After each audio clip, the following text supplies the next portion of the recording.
We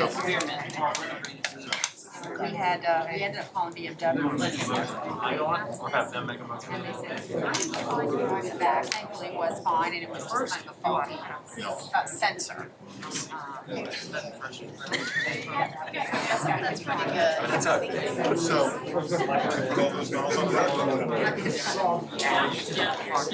I don't know if he's I have to sit down with him. I appreciate the way you've done it. Okay.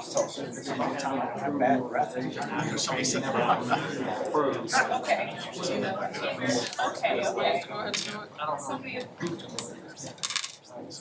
know. Probably would. And that'd be fine. Well, actually, you could do first as well, you know the person. Yes. But you know what, it's fine, they don't teach it on the state or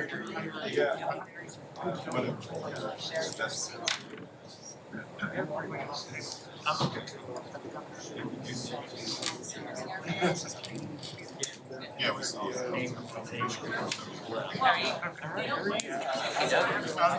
I'll be careful to do that and have no discussion.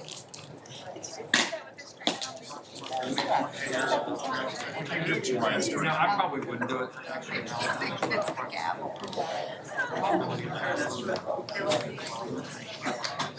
I would do that. I'm borderline that would qualify for close. If it's really just about reorganizing, that should be, if it has to be. I'd like to call to order this August meeting of the Bedford County School Board. Ms. Johnson, would you please call the roll? Mr. Johnson? Here. Mrs. Kirby? Here.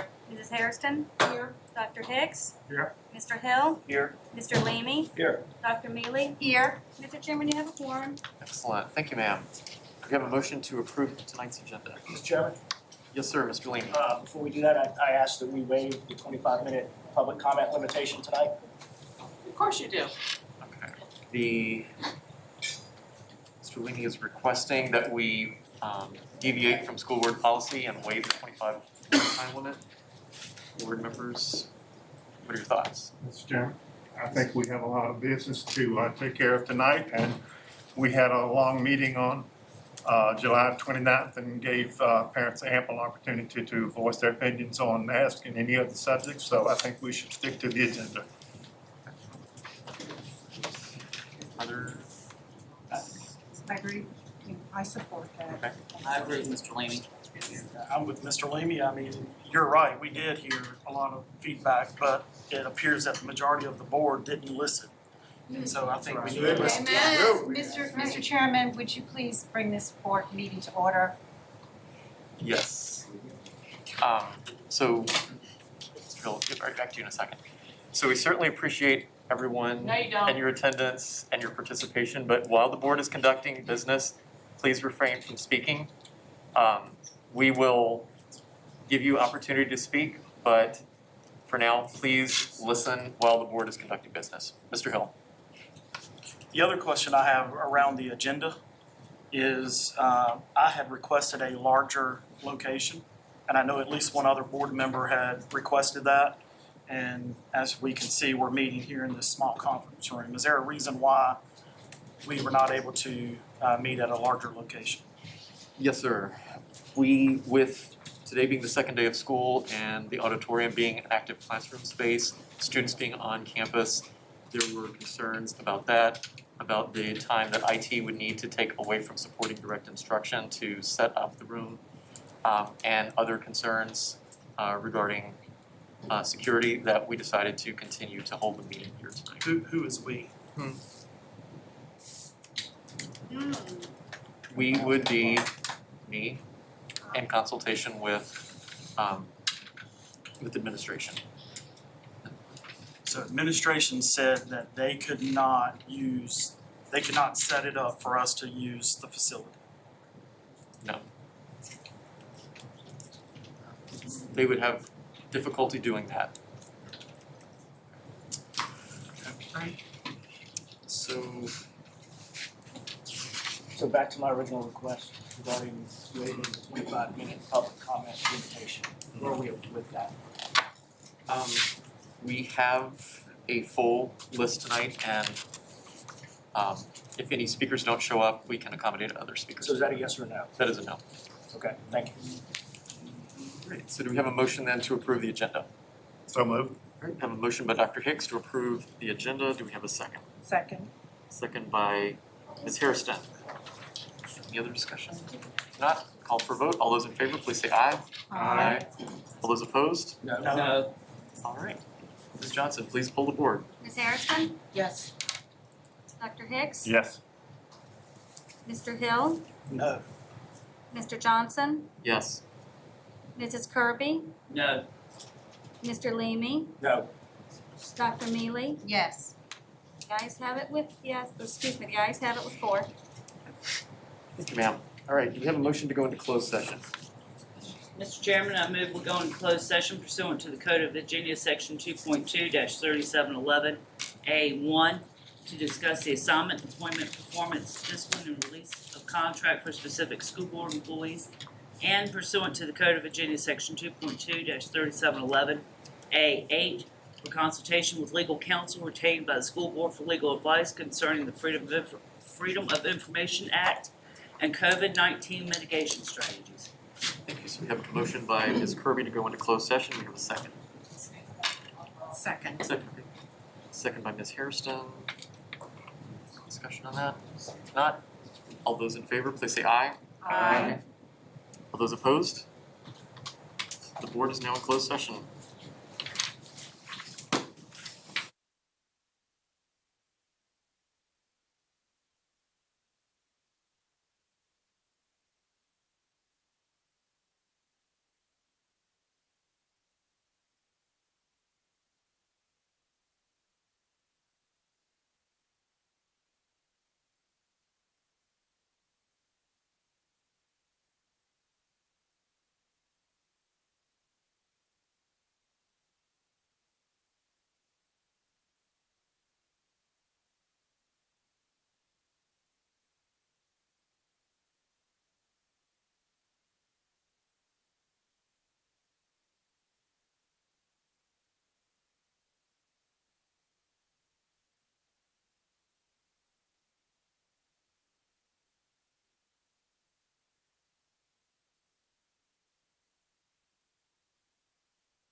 Just my imagination.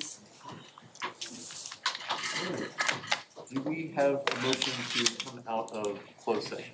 So moved, Mr. Chairman. Ooh, simultaneous motions on that. So I have heard Ms. Dr. Neely first, so we'll give her credit for that one. Ms. Kirby, second, okay, Ms. Kirby will second that. All those in favor, please say aye. Aye. Any opposed? All right, the board is now out of closed session. Ms. Johnson, would you please certify the closed session? Whereas the Bedford County School Board has convened a closed meeting on this date pursuant to an affirmative recorded vote and in accordance with the provisions of the Virginia Freedom of Information Act. And where Section 2.2-3712D of the Code of Virginia requires a certification by this school board that such closed meeting was conducted in conformity with Virginia law. Now therefore be it resolved that the Bedford County School Board hereby certifies that to the best of each member's knowledge, only public business matters lawfully exempted from open meeting requirements by Virginia law were discussed in the closed meeting to which the certification applies, and only such public business matters as were identified in the motion convening the closed meeting, were heard, discussed, or considered. Yes. Yes. Yes. Yes. Yes. Yes. Thank you. Right, there being no action items to come out of closed meeting tonight, we will move on to section 3.01, updates on student enrollment, staffing, and facilities. Executive staff, Dr. Bergen. Dr. Deuce is going to lead off, and we have a presentation for the viewing public on the screen behind the chair, and board members, it's been uploaded into Board Docs for you to follow along as well. Well, we finished our second day of school today, and we wanted to take a moment to just give an update on our enrollment, staffing, facility issues, and be able to share that sort of information. We're going to review where we stand in our district with regard to enrollment, staffing, transportation, and facilities as we have started school this week. And then, of course, at the end, we'll have plenty of opportunity for questions about specific items. Today, our student enrollment, student information system reported that we had 8,684 enrolled students in kindergarten through 12th grade. Our projection is for 8,851 that you may remember seeing last November when you presented. We are pleased that while you can see a decline in enrollment over time with these numbers from 2018 to the present, that we're nearing projection for this year. And it's not atypical to start with fewer students on day one than we have after a couple weeks of school. So we anticipate that we'll get closer to that projection each day as we go forward. All right, before I start, good evening, board members. I want to start off by thanking the HR and Talent Development team for all their hard work and dedication to getting all the positions filled in Bedford County. They have gone above and beyond, working over to get people in place for the first day. We have hired 74 new teachers, 37 of which are 0-year teachers. I'm happy to report that we are 99% filled. At this time, we need 10 additional teachers. We need 3 English, and those are due to reassignments to like Learning Coach and ITRT within the division. 1 resignation that we received on August 9th. We need 1 science teacher due to a reassignment, 1 math teacher who went to Virtual Virginia and it's a hard to fill position, 1 ECSE teacher, which is a hard to fill position, 2 gifted, and 2 elementary teachers, 1 due to reassignment, and 1 was added late on August 2nd due to enrollment. All positions were ready to go for the first day with long-term subs in place. Most of these positions actually have certified content subs long-term in their assignments. We've hired 4 assistant principals, 6 principals, 7 positions of school leadership, directors, executive directors, and specialists.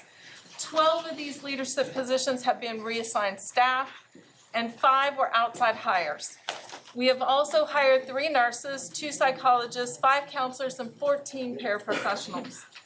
There are still needs for additional staff for cafeteria, bus drivers, maintenance, substitute, paraprofessionals, and nurses. We are making it work in these areas, but we are still understaffed. I'll now turn it back over to Dr. Dewis. Thank you. This has been a busy summer for our transportation department. As part of our annual replacement cycle, we purchased 14 new school buses. This year, we anticipate that 2 of them will be electric for the first time. We've been successful in applying for grant funds to cover the costs beyond those of a standard diesel bus. These buses, along with their charging stations, will be in place this winter, we think. In this first step into use of electric buses, we hope to see budget savings in our fuel line and a greener approach to transportation as we dip our toe into that water. We've moved the start of the elementary instructional day back 10 minutes to allow more drivers to drive both elementary and secondary routes, as we discussed previously. This change, along with some routing efficiencies and some driver hires, has held off the worst effects of what is still a driver shortage. We haven't had to take more drastic steps than that. This will be our first full year of implementing an automated routing system that promises to improve access to route information for school staff as well as families. And when fully operational, the system will email parents with route changes or if buses are running late due to a bus accident or some other reason. It'll give staff in schools quick access to route information and allow the district to improve routing efficiency. We continue to work with the Bedford Police Department to plan for a speed enforcement camera at the Bedford Elementary School zone, which is a particularly tricky one up on Burks Hill. That's still being implemented, negotiated, and so the start date is yet to be determined. Summer's also been productive for the folks in our district working on facility maintenance. We've completely replaced the HVAC systems at 4 schools this summer. We're beginning the design of new systems at 6 additional schools as well. That will probably be completed next summer, we anticipate. We've begun a duct cleaning cycle and cleaned the HVAC ducts at 4 schools this summer, a process that will continue each year. We've removed old carpet and replaced it largely with vinyl tile at 5 schools. And the picture here shows Forest Middle School during the work there. You can see how much brighter that hallway of the original building is than it was before, and much easier to clean. We're nearing completion of a study of the Stanton River High School and Liberty High School auditoriums that will inform us of the feasibility and cost estimate for upgrades to those facilities. We should have that information within a few weeks. All this was completed while also responding to 479 other work orders for facility maintenance needs in June and July. So at this time, on any of these topics or other opening of school related topics, I'd like to ask if board members have questions. Okay, so that's Dr. Mealy first. Yes, I have several. The Liberty and Stanton River Auditorium study, we had, I think, if I remember correctly, discussed whether or not we would be able to use any COVID money since those were being used as classrooms. Do we have an answer for that yet?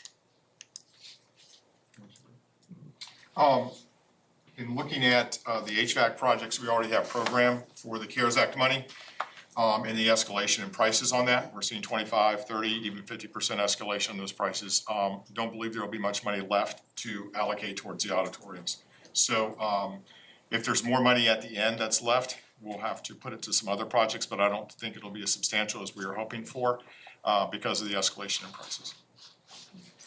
And Dr. Juice, I have some questions about the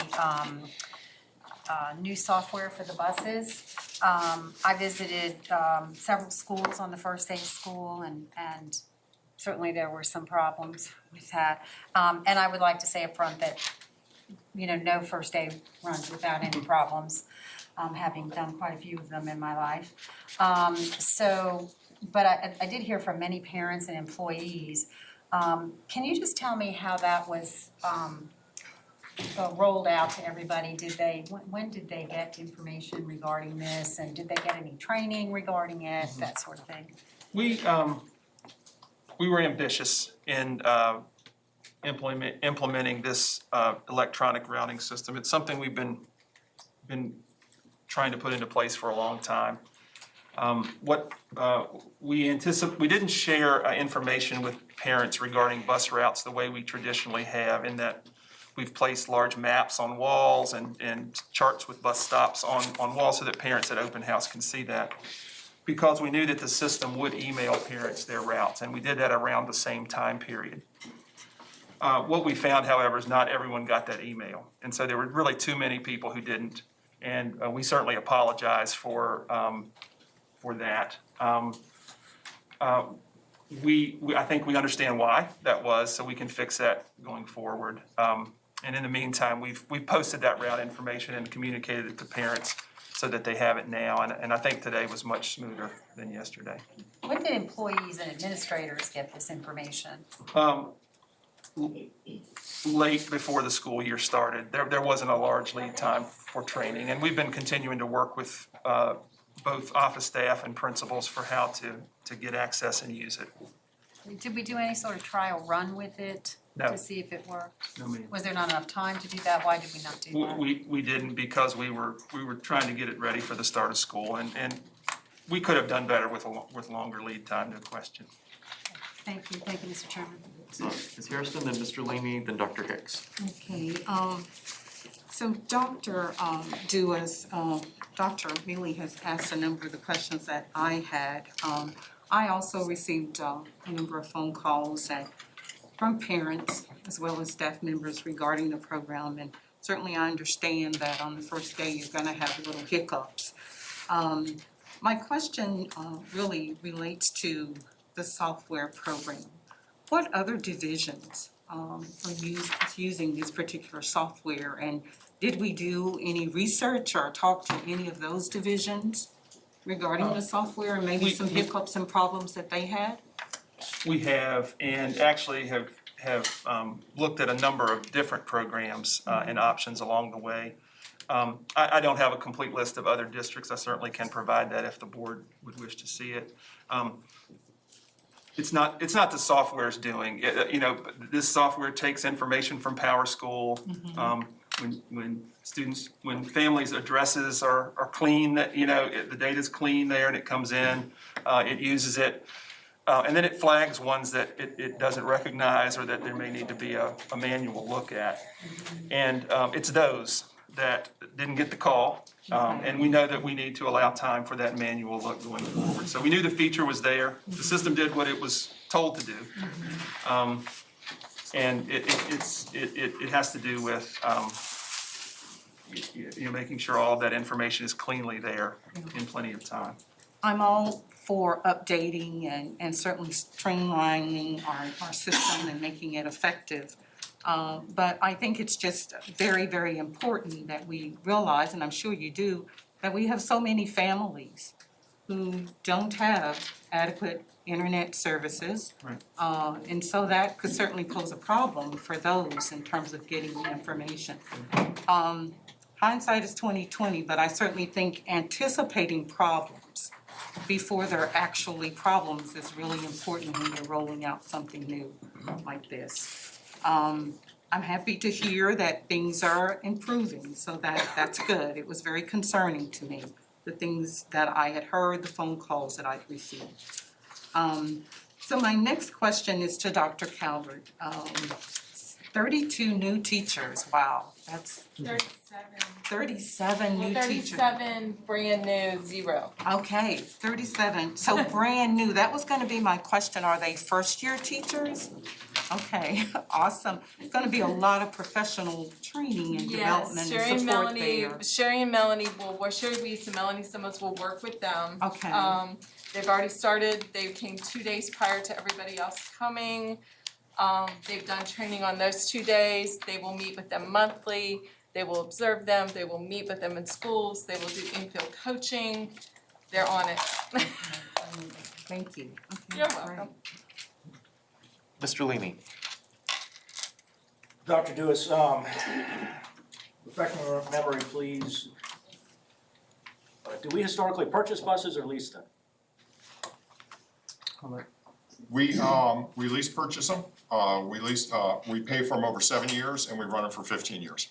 Okay, gotcha. So these 14 new buses fall under that same?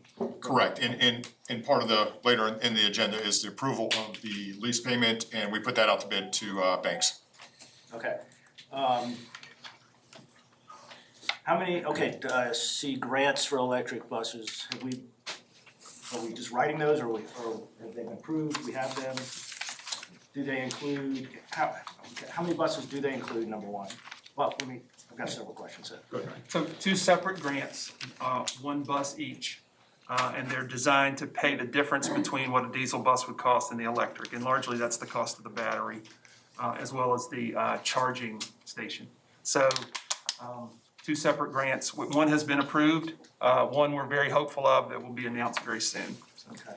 So it, grant does include the vehicle itself as well as the infrastructure needed to charge? Okay. Where will that infrastructure be installed? For these first 2 buses, our plan is to install the charging stations at our fleet maintenance facility just down the hill, our bus garage. And because we're going to deploy these buses on shorter routes here in the town area before we, while we're still getting used to them and making sure battery life is what it's advertised to be and all that, so that they're not out on longer routes. So those would be buses that would be charged here at night and during the day as well. Okay, and that leads to another question. What's the estimated battery life or distance traveled for these vehicles? I'll have to follow up with you on that. I don't wanna misspeak. It's pretty substantial and I think it's improved a lot over time, but I can follow up with that exact information. In talking with Sonny Merriman, who we purchase our buses, I believe the estimate was about 60 miles on a charge, which if we're doing 2 runs in the morning, 2 runs in the afternoon, you gotta do some of your shorter runs, because there's not enough time to charge it before the second runs in the afternoon. And battery life, we're hoping for the 15 years. No guarantees on that though. So a lot of these buses are new, other divisions have done it, but nobody's been running them for 15 years or even 7 years. So we're hoping and expect that they will last up to the 15-year, and that's when we usually pull buses off the road. Is this gonna require any additional professional development for our mechanics? Yes, and luckily, our same bus provider, which is just county over, sells these as well, and will provide it. Okay, that's all. Dr. Hicks. Yes, Dr. Dewis, regarding some of the transportation issues that we had yesterday, and do you think that having radios that would allow the schools to contact the buses directly rather than going through the transportation office would have helped in some of those situations? Maybe so. There was a lot of radio chatter yesterday, just questions about stops and routes and specific kids and families. And so we balance how many voices to have in that chatter with our number of drivers and that. So, but yes, it's something to study, and we do have radios at the school for that communication back to the base, to the transportation department. But I can certainly talk with the group about that and determine impact of that. All right, well, I talked to a couple of drivers today, and they thought that that would be helpful. To have a direct. Yes. Yeah. That the school could talk directly to the driver. That way, if you had a kid on the wrong bus, you could let the parent know quicker than going through the transportation office and then to the bus.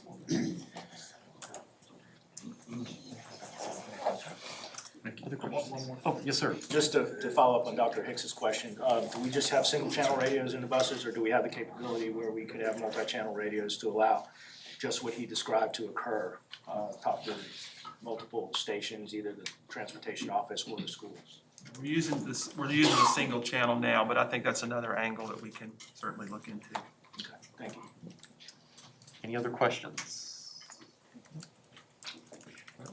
Thank you very much. Ms. Sexton, policy updates. Oh boy.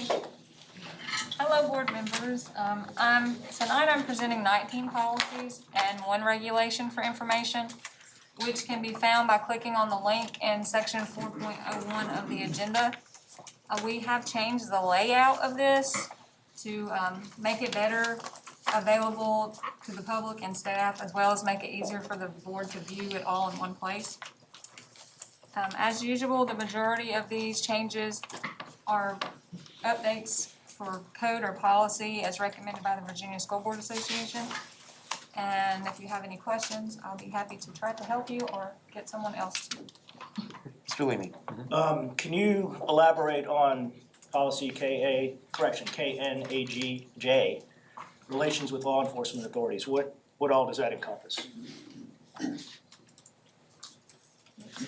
Is that restrictive, or can you shed a little light on what that's all about? Let me see who that belongs to. Hold on. Yep. No. That's one that I worked on prior to the meeting. Really, this policy outlines a lot of the key areas that are already in the memorandum of understanding that we have with the sheriff's office about how investigations are to be conducted, the role of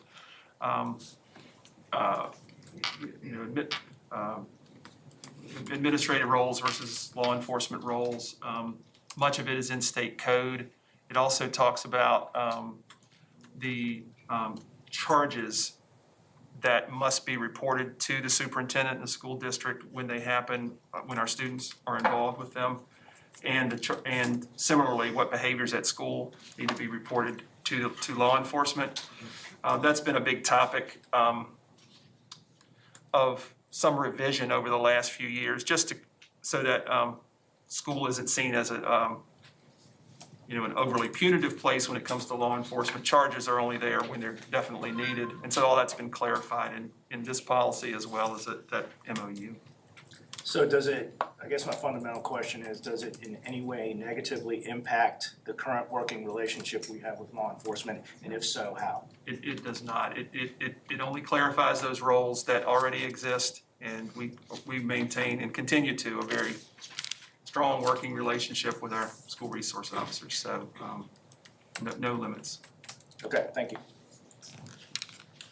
Yes, we appreciate our SROs and everything that they do day in and day out, so want to make sure they stay. I wasn't expecting that, were you? All right, great. Any other questions on this?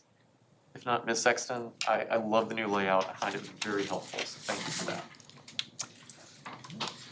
At this point, we will break for dinner, and the board will reconvene at 7.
it out of my head by the time I got down the hall.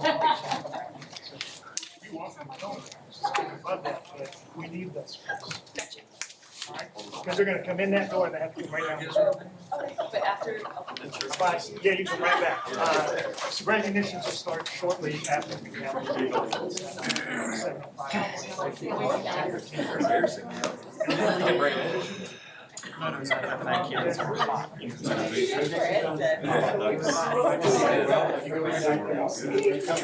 All right, thank you.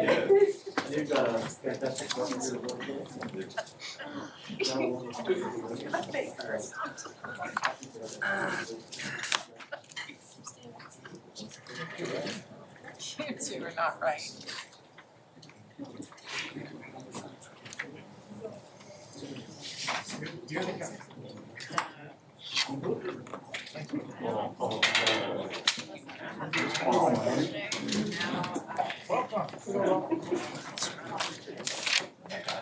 Like, wow, sorry.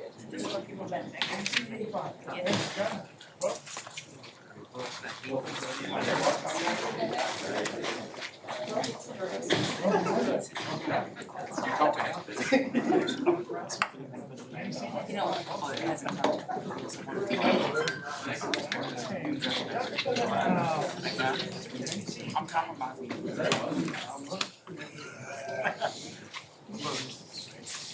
I think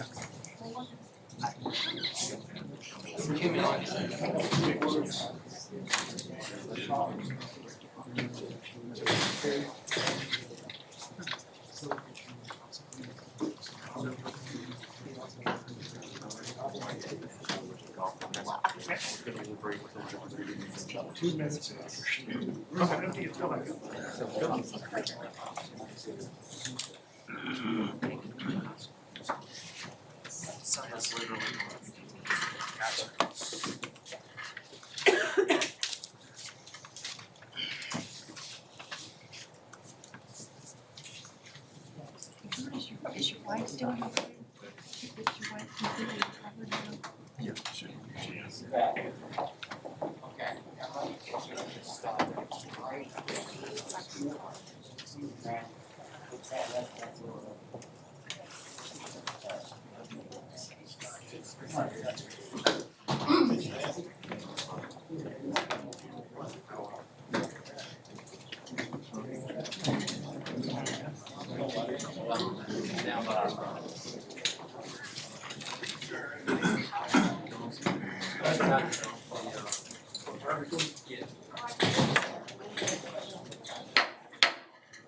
I'd like to reconvene this meeting of the Bedford County School Board in our much cooler meeting space now. Thank you, Dr. Dumas, for adjusting that temperature.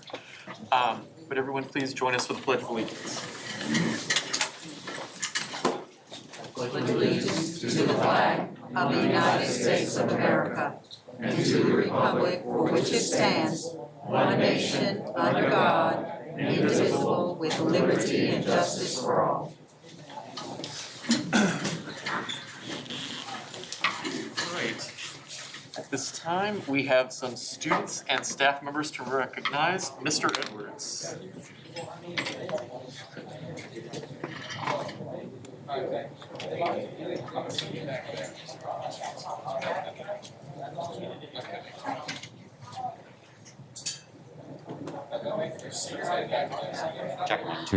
Check 1, 2.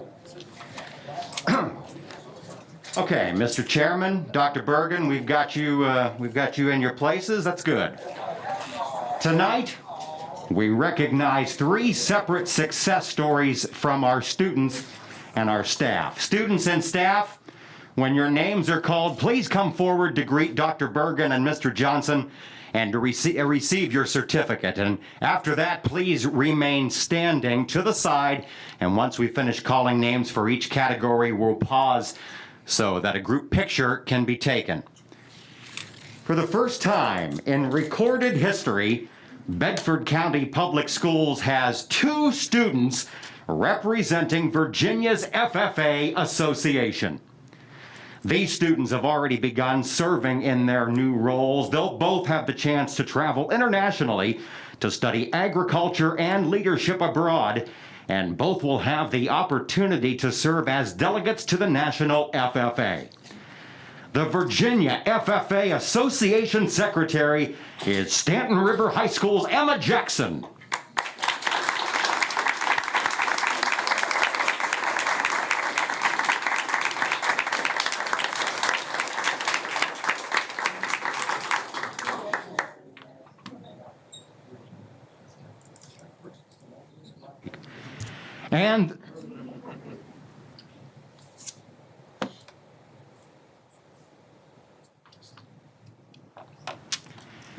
And the new Virginia FFA Association President, Liberty High School's Charlie Moser.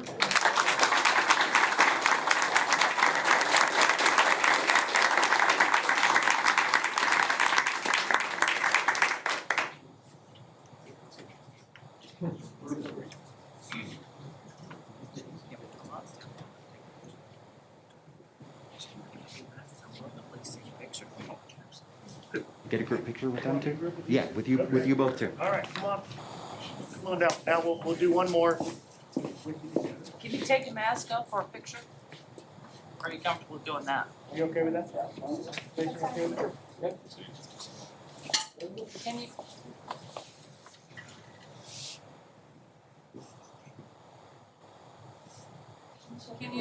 can you scoot back so I can get one, because I can't get it right there. I can't stand it. Oh, okay, we're gonna do it again. We're doing one for social media. All right. Okay.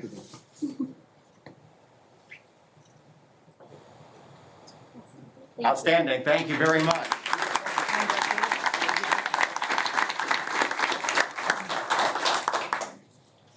In the past, Liberty High School has had an extremely successful FFA program, and that tradition is continuing right along this year. Recently, the school's livestock judging team participated in state competition, meticulously evaluating beef cows, market goats, market lambs, and hogs. And after the scores were tallied, no other team in the entire state judged these animals better. This state champion team will now move on to national competition in late October in Indianapolis, Indiana, where they'll compete against champions from every other state. Our state champion Liberty High School livestock judging team, Megan Cash.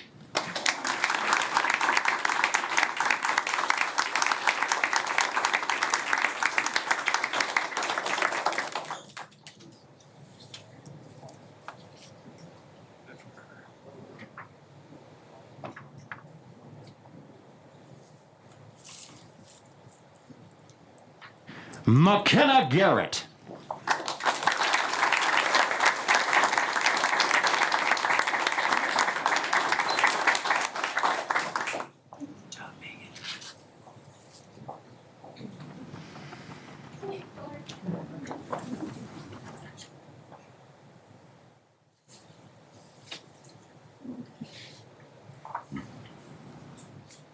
Once again, Mr. Charlie Moser.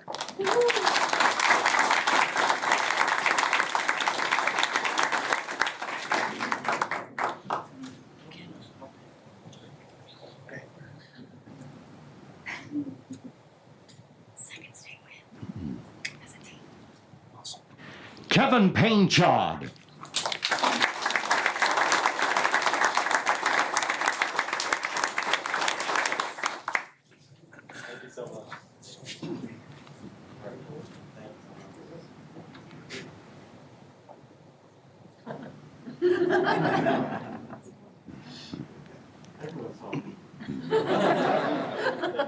And finally, Liberty High School FFA advisor Lindsay Tomlinson.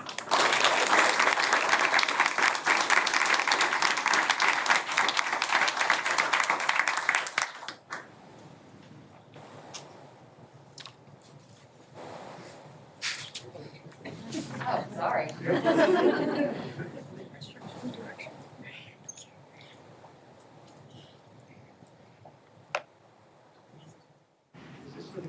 Do the group now. Your Liberty High School state champion livestock judging team.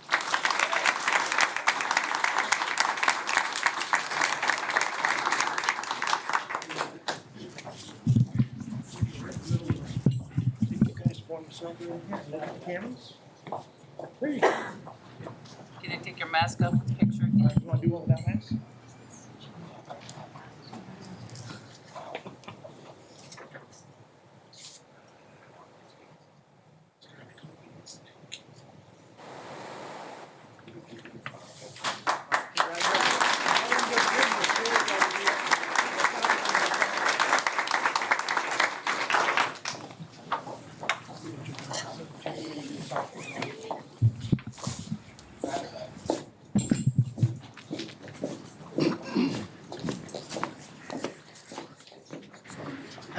Finally, this evening, the Jefferson Forest High School soccer program also has a history of excellence, and this year they continued that tradition, barely losing the Class 4 state championship game 2-1. The Cavaliers finished the season with a 14-1 record, 11 of those 14 games by shutout. The team advanced to the state championship with an amazing performance against James Wood High School, a contest that lasted approximately 2.5 hours and went through 4 overtime periods to penalty kicks, where they won 4-3. The state runner-up Jefferson Forest High School boys soccer team, Jacob Gong.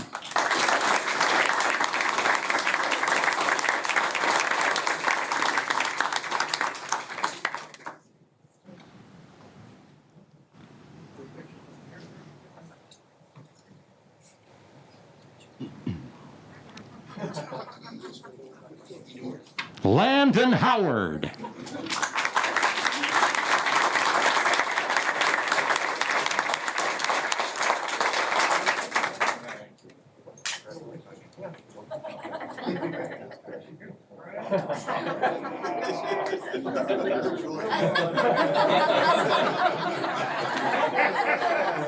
Walker Stebbings.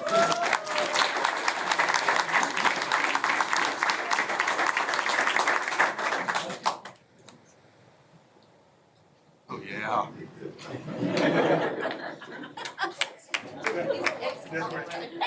Ethan Green.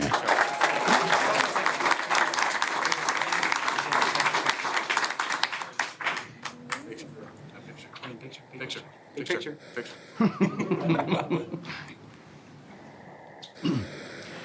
Jaden Williams.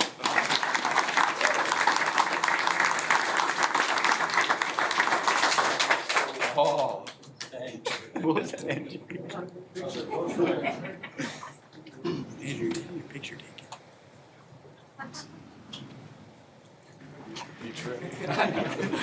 Andrew Hammer.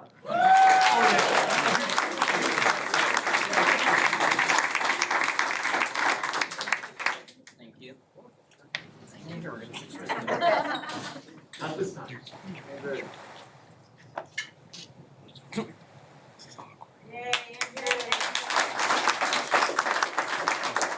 Brooks Wiedemeyer.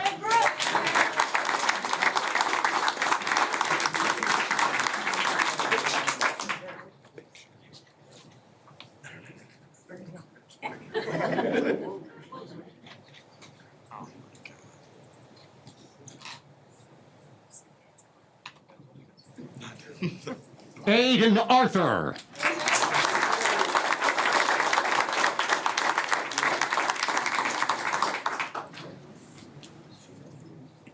Oh, hey, Nick, what's up?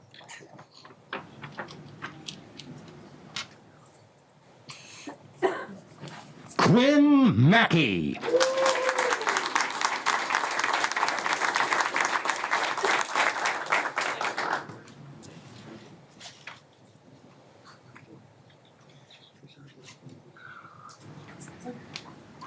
The stopping point, Christian Heckler.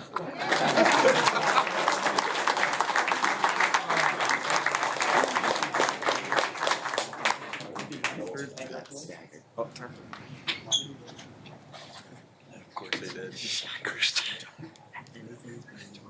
Zachary Hinton.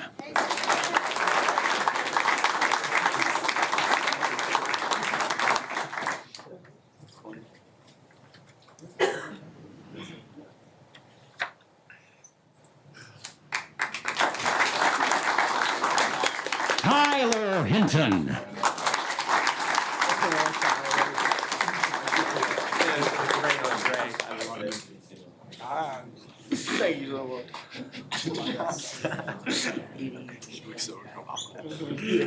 And John Tully.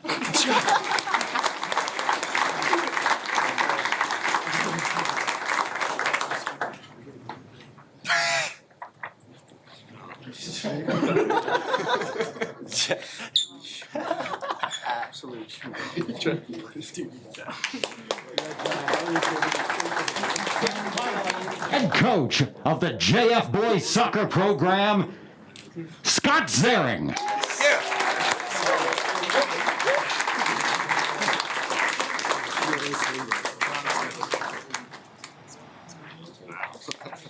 Hey, Donnie wants a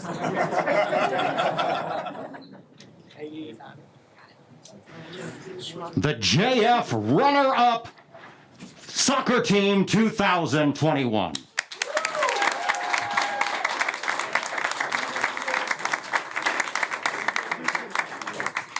We need like six guys.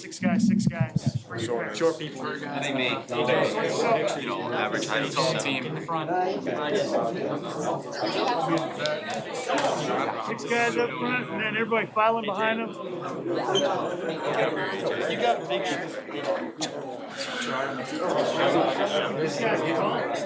Everybody big team. That was part of it.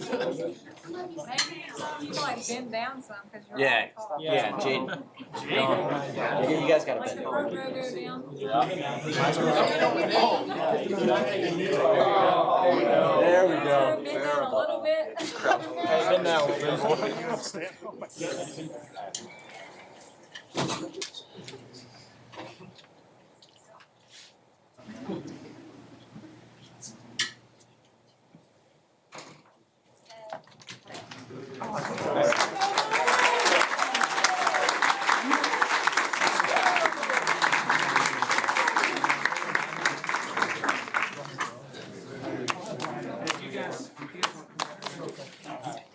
Good work, guys. All right. Folks, that concludes our recognition. You are welcome to continue your celebration with your kids. If you just want to follow them out the way you came in, thanks so much for coming tonight. It was good to see all of you. Good-looking group of guys. They're so tall. They are tall. They're hugely tall kids. I don't think that's Some of them were taller than Dr. Bergen. I know. Yeah, good for them.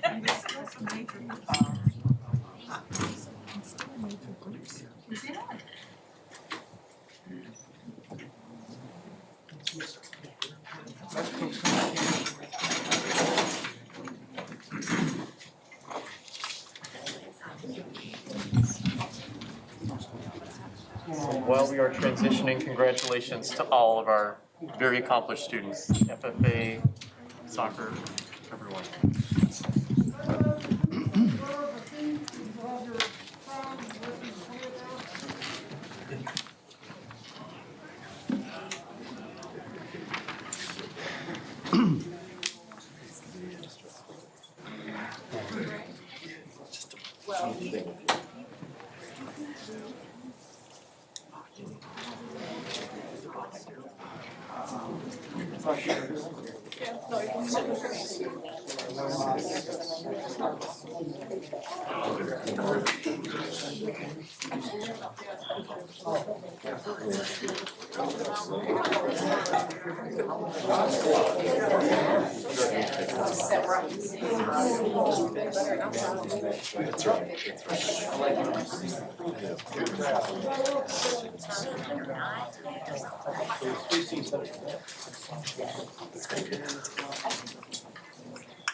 You're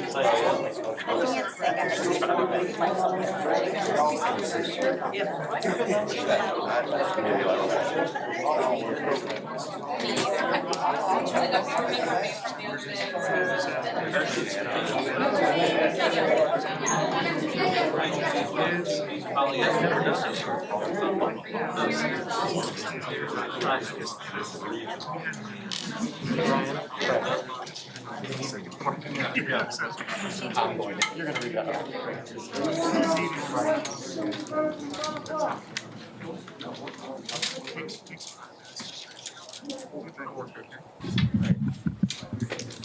Item 6.03, VSBA Media Honor Roll Resolution. Mr. Edwards.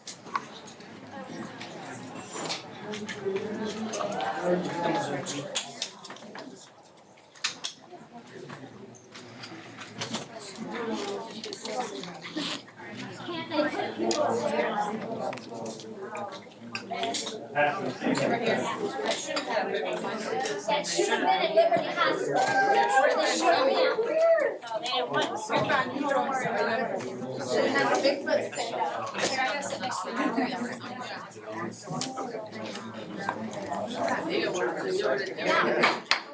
Mr. Edwards. Whereas in each school division, the public schools are shaped by the community to provide the most appropriate and effective education for school children who attend those schools, and whereas public schools are dependent on the community's support in countless ways, including support in setting goals for the education of our children, in establishing successful volunteer and booster programs at the schools, for annual funding of operations, and in the election of qualified school board members, and whereas much of the community's knowledge and opinions about the public schools rely on responsible reporting by local media representatives who decide which news to share with the community, how much attention will be focused on various issues, and what the tone of that reporting will be. Now, therefore, be it resolved that the Bedford County School Board place the name of Jamie Cross News in Advance on the statewide VSBA Media Honor Roll, calling attention to the ongoing responsible and exemplary nature of reporting on this division's public schools. We express our appreciation for your balanced and accurate approach to sharing with this county the challenges facing our schools and the successes achieved by the teachers and the students. Your work has aided this community in focusing on the goal of providing the best public schools we can for the children who attend them. Mr. Chairman. Great, thank you, Mr. Edwards. Do we have a motion to approve this resolution recognizing Ms. Jamie Cross of the News in Advance? So moved. Motion by Mr. Leamy, do we have a second? Second. Third. Third. All right, all those in favor, please say aye. Aye. Any opposed? Great, the resolution is approved, and we'll be passing around a copy of the resolution for all board members to sign. Ms. Cross, will you please stand?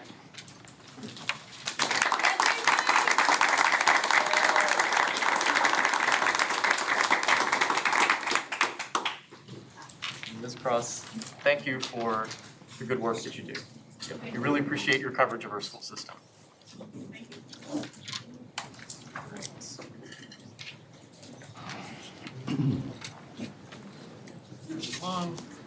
move into public comment period.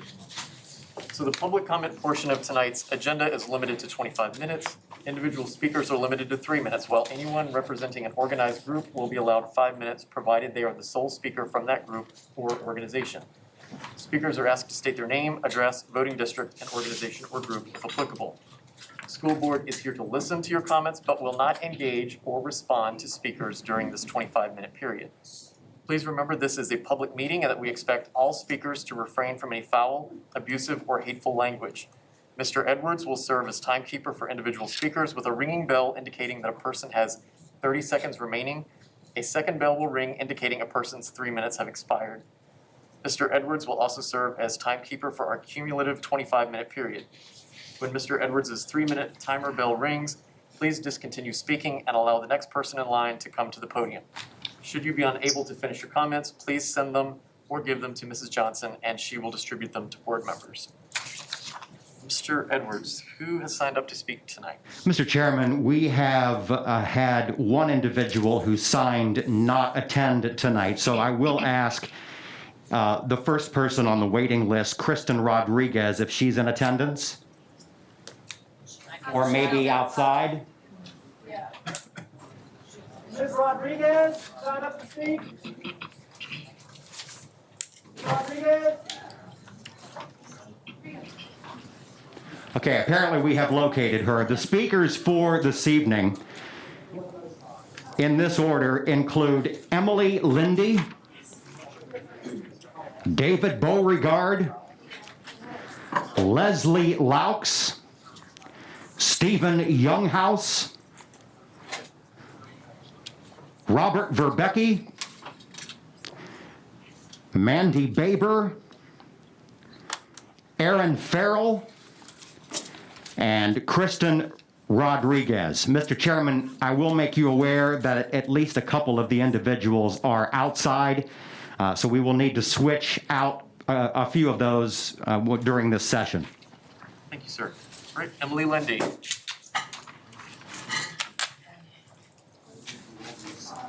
We can't hear you.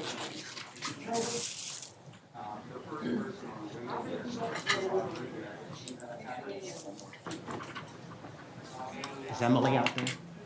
Emily Lindy?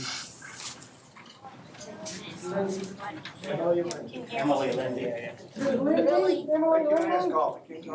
This time doesn't count.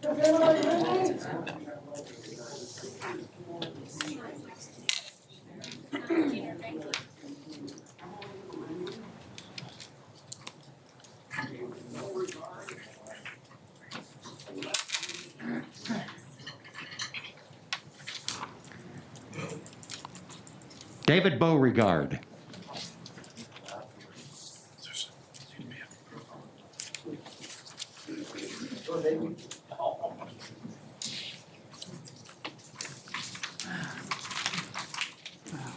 Thank you and good evening, friends and school board.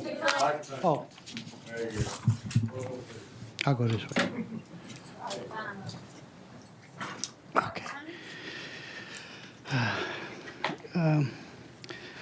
I just wanted to ask a couple questions. I know you're not going to answer, despite what the Constitution says.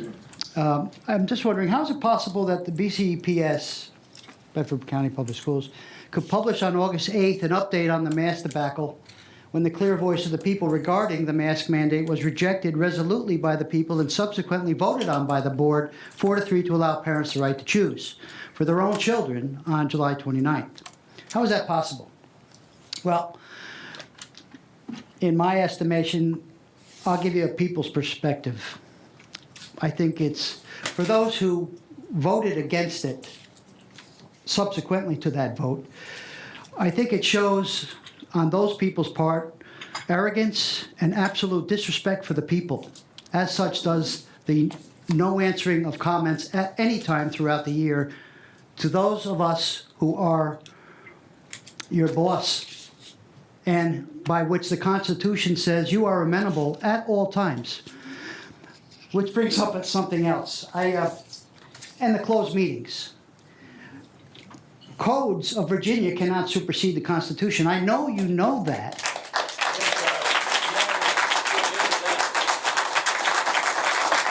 School board policy cannot supersede the Constitution. I know you know that. And I know you can speak because, Mr. Johnson, I addressed you a couple of weeks ago and you wouldn't answer, but I did find your commitment that says, I, Jason W. Johnson, do solemnly swear or affirm that I will support the Constitution of the United States and the Constitution of the Commonwealth of Virginia, and that I will faithfully and impartially discharge and perform all the duties incumbent upon me as a member of the school board for Bedford County, for a term beginning January 1, 2018 and expiring on December 31, 2021. So it looks like your term may be coming to an end.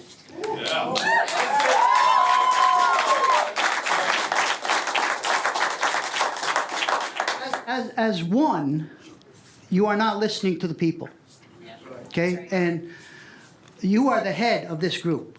Okay, so they're gonna go where you lead them, and you're not leading them where we're directing you to lead us. Okay? You are a representative. But, so I checked the Code of Virginia regarding closed meetings, and they have, here it is, Code 2.2371, closed meetings. Would anybody yield 3 minutes to me? You have 30 seconds. You have 30 seconds. Okay, and 3 minutes. Closed meetings authorized for certain limited purposes. Do any of you have any idea how many certain limited purposes are mentioned in that code? No? Don't want to take a guess? Well, it's not one. I was reading down a page and I got about a page and a half, but it turned out, I said, what the heck's going on? And it turns out there's 54 exceptions for you to ignore us, for you to not listen to our voice. 9 pages. 9 pages that you have used to usurp the Constitution and to ignore the people who pay your salaries. Thank you, Mr. Beauregard. Leslie Louts. I was yielded 3 minutes, thank you. My home. Doesn't matter. By the people. By the people, I don't need your permission, sir. It doesn't work that way. I do Thank not you. need your Thank you, permission, Mr. sir. Beauregard. Leslie Louts. exactly how it works. That's exactly how it works. We the people. You are accountable to us, sir. We're not accountable to you. Don't look at him, he ain't gonna take you nowhere. Also, on the school board document dated June, we will be mindful, this is the school board speaking, we will be mindful of the different roles and Beauregard, responsibilities You've been throughout the asked- school system Your and time has expired. You maintain have been asked to leave. a focus on policy. If you don't leave, one of these gentlemen. No, I'm afraid not. He'll be fine. Don't do it. Don't do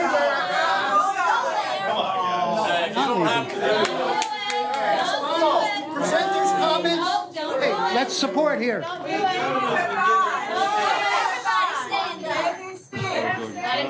was yielded time. I was yielded 3 minutes. That's legal. That is how it works. He was yielded time to speak. I have a resolution. I have a resolution.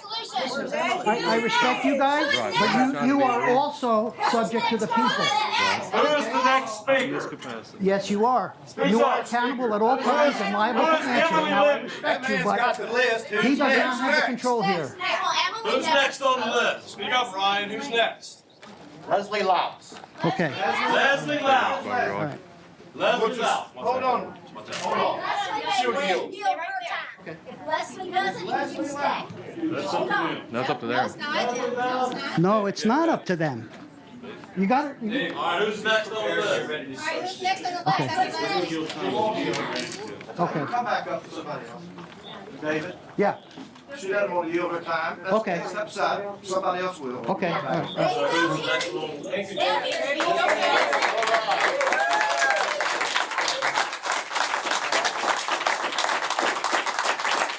We know whose time is really.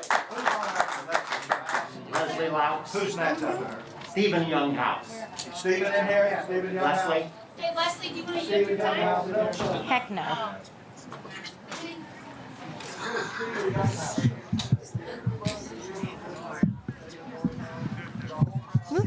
Can you all hear me here?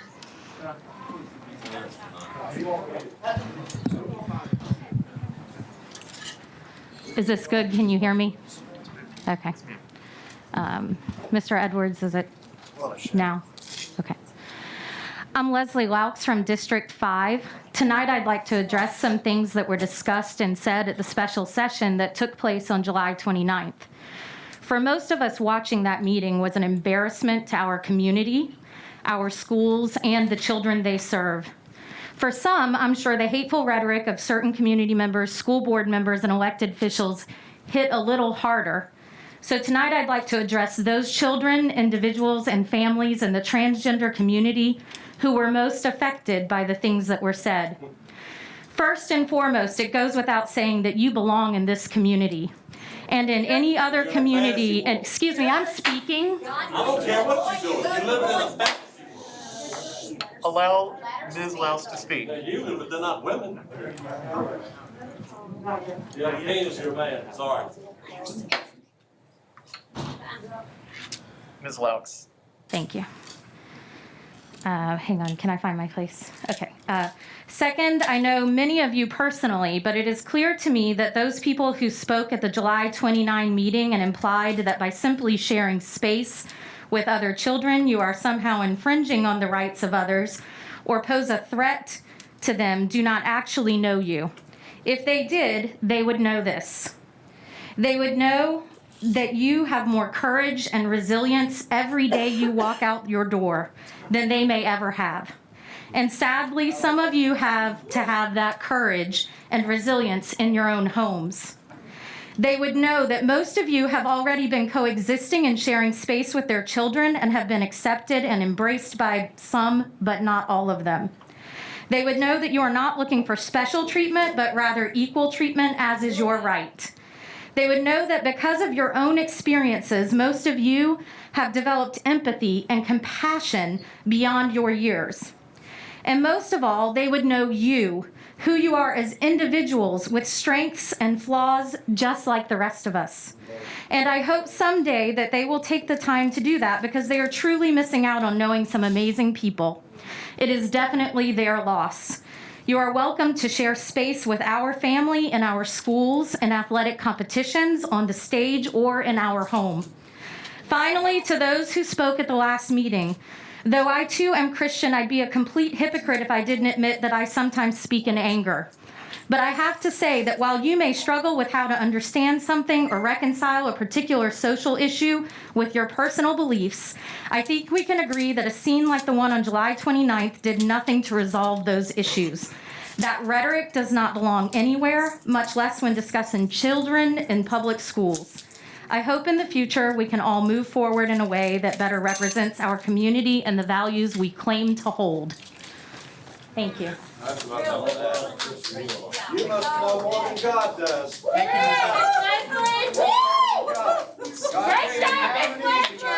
Allow this. Stephen Younghouse?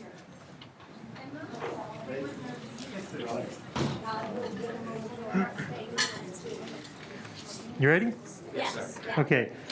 I came here to speak on behalf or in favor of the new resolution that has a mask mandate. I urge the board to conform to the spirit of this mandate. I know that there are a lot of people in here who are trying to supersede this. My daughter. Mr. Younghouse, excuse me one moment. Everyone, please respect the speakers.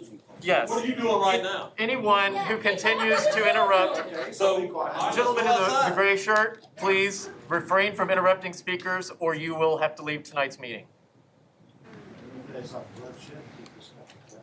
Are we ready? Please continue, Mr. Thank you very much.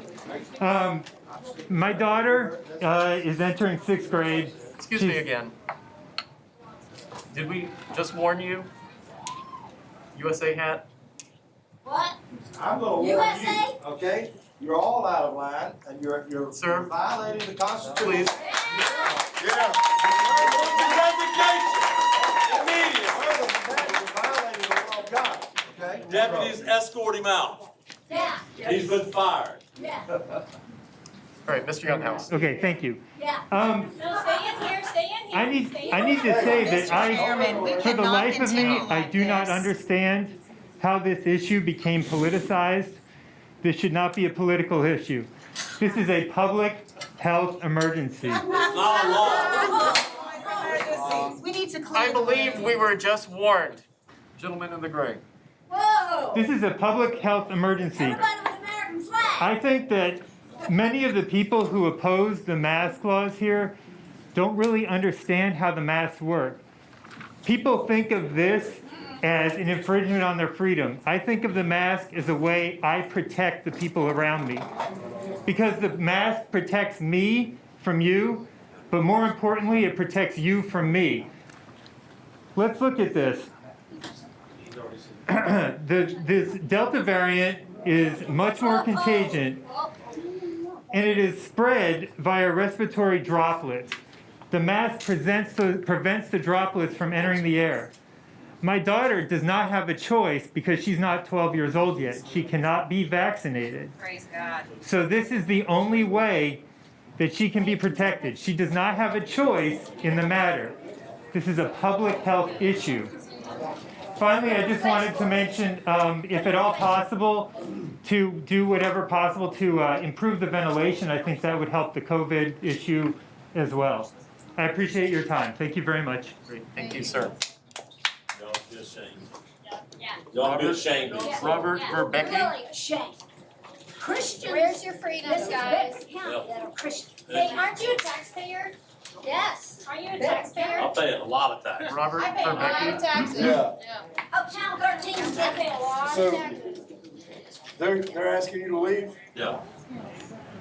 Why? How? Why does he have to leave? What Why does he have to leave? Why does he have to leave? There was nothing. I had a It was reserve. nobody's order, but that one right up there, you ought to walk him out on a rail with fire behind him. How? Why? Him out. There you go. Now you want him out. Ladies and gentlemen, please remain quiet during the public meeting.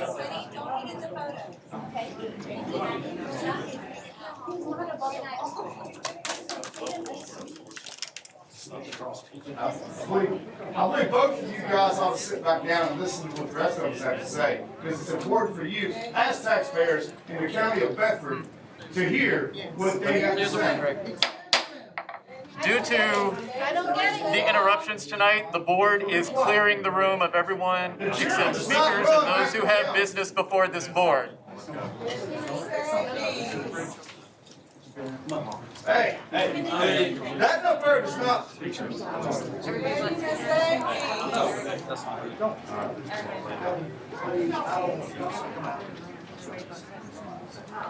it again.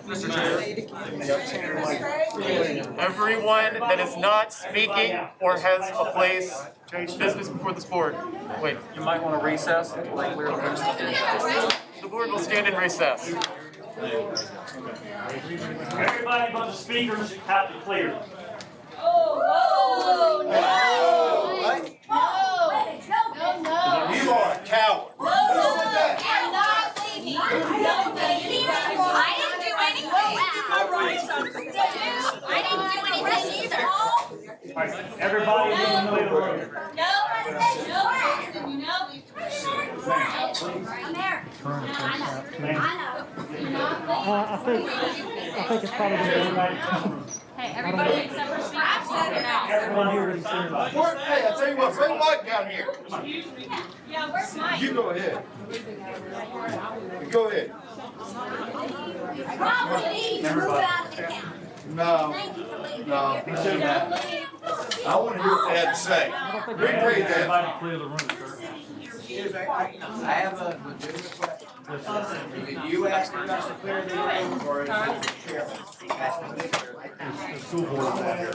Okay, I know four of them up there that's not. They work for us. I know four school board members that are not asking us to leave.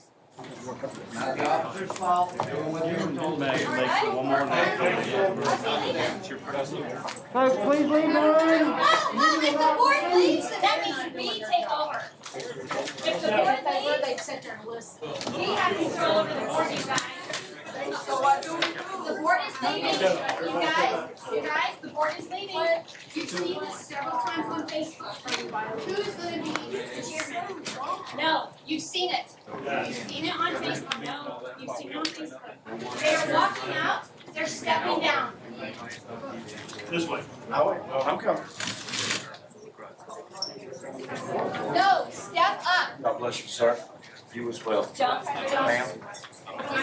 Thanks, Thank y'all. No. Now. We're just left, right? They just left. So the three that were walking away. Listen to me. Oh, we don't have I need to talk to my board. When they ask you to step out the building, yes, I know you know that. Mr. Chairman. The law school's got to get behind the table.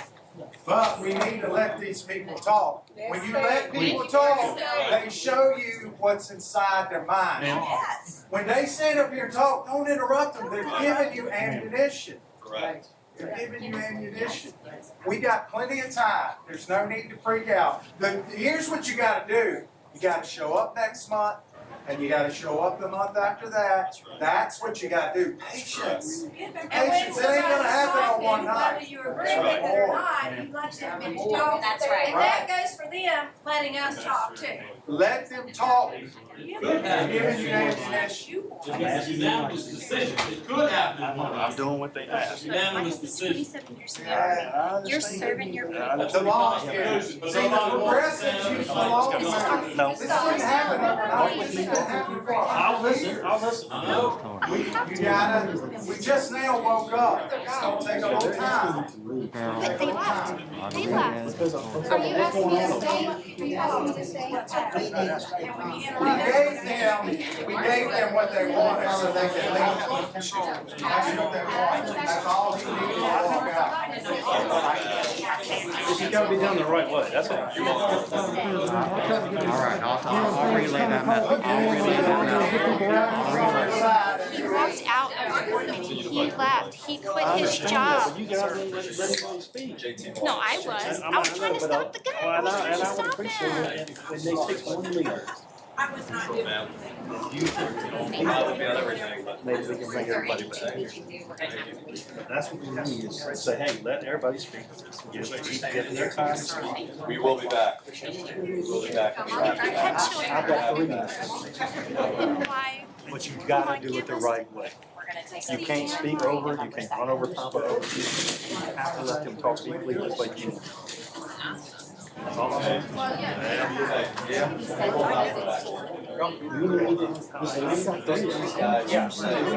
Did you see that girl with the kindergarten? These are the guys who. Right. But they're not. You know what I mean? You gotta be fair. Columbia. They left communism. Oh, no, I agree with that. Yes.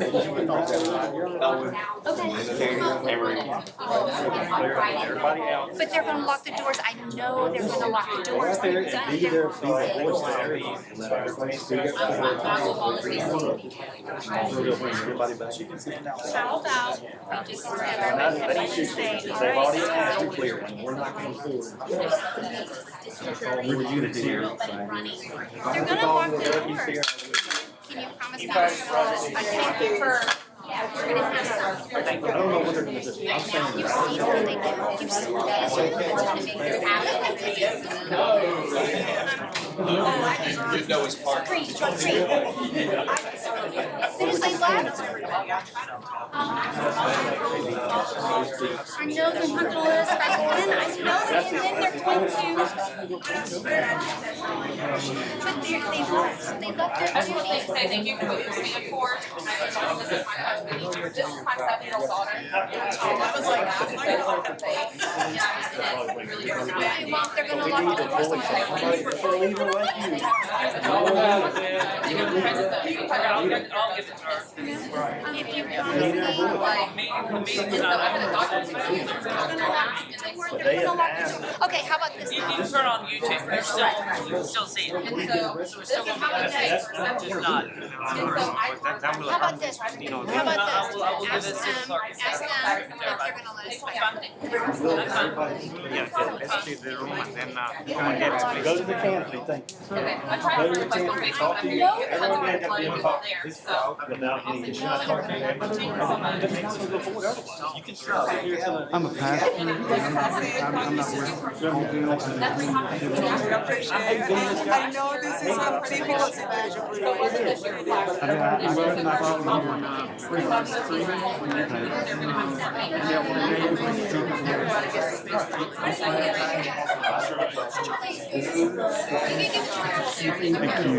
so much, guys. Keep doing what you're doing.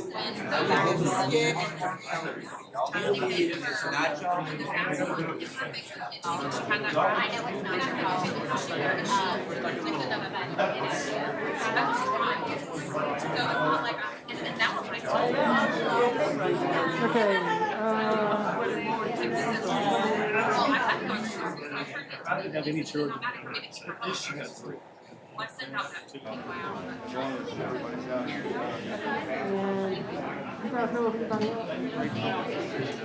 Rachel, you need to clear the doorway.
Board will return from a very unexpected and unorthodox recess.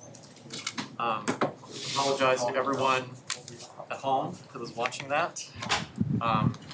It's important that when we have public comment that we be able to hear and that the speakers be able to share their thoughts with the board and with the community without interruption. So for that reason, we had to take this action.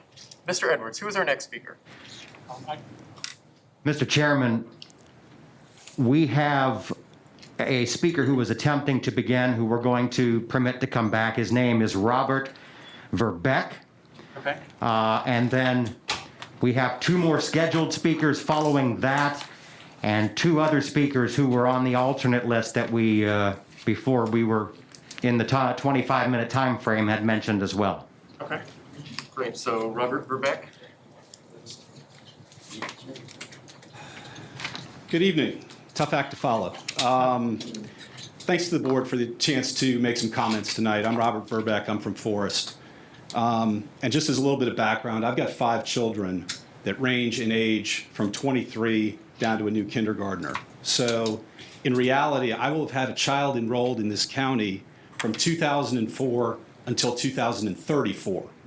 So A, I've bought a lot of school supplies, but B, I have a vested interest in how we proceed, not just with this issue, but the direction of the school board and the policies that we're going to enforce. So that's why I'm here tonight.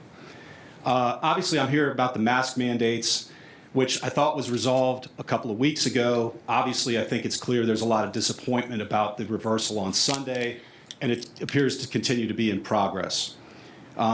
As for the board itself, I assume positive intent in people as just a way of life, okay? And I assume that all of you are serving here because you wanted to make a difference in the community and you wanted to work with kids and make the school system better, okay?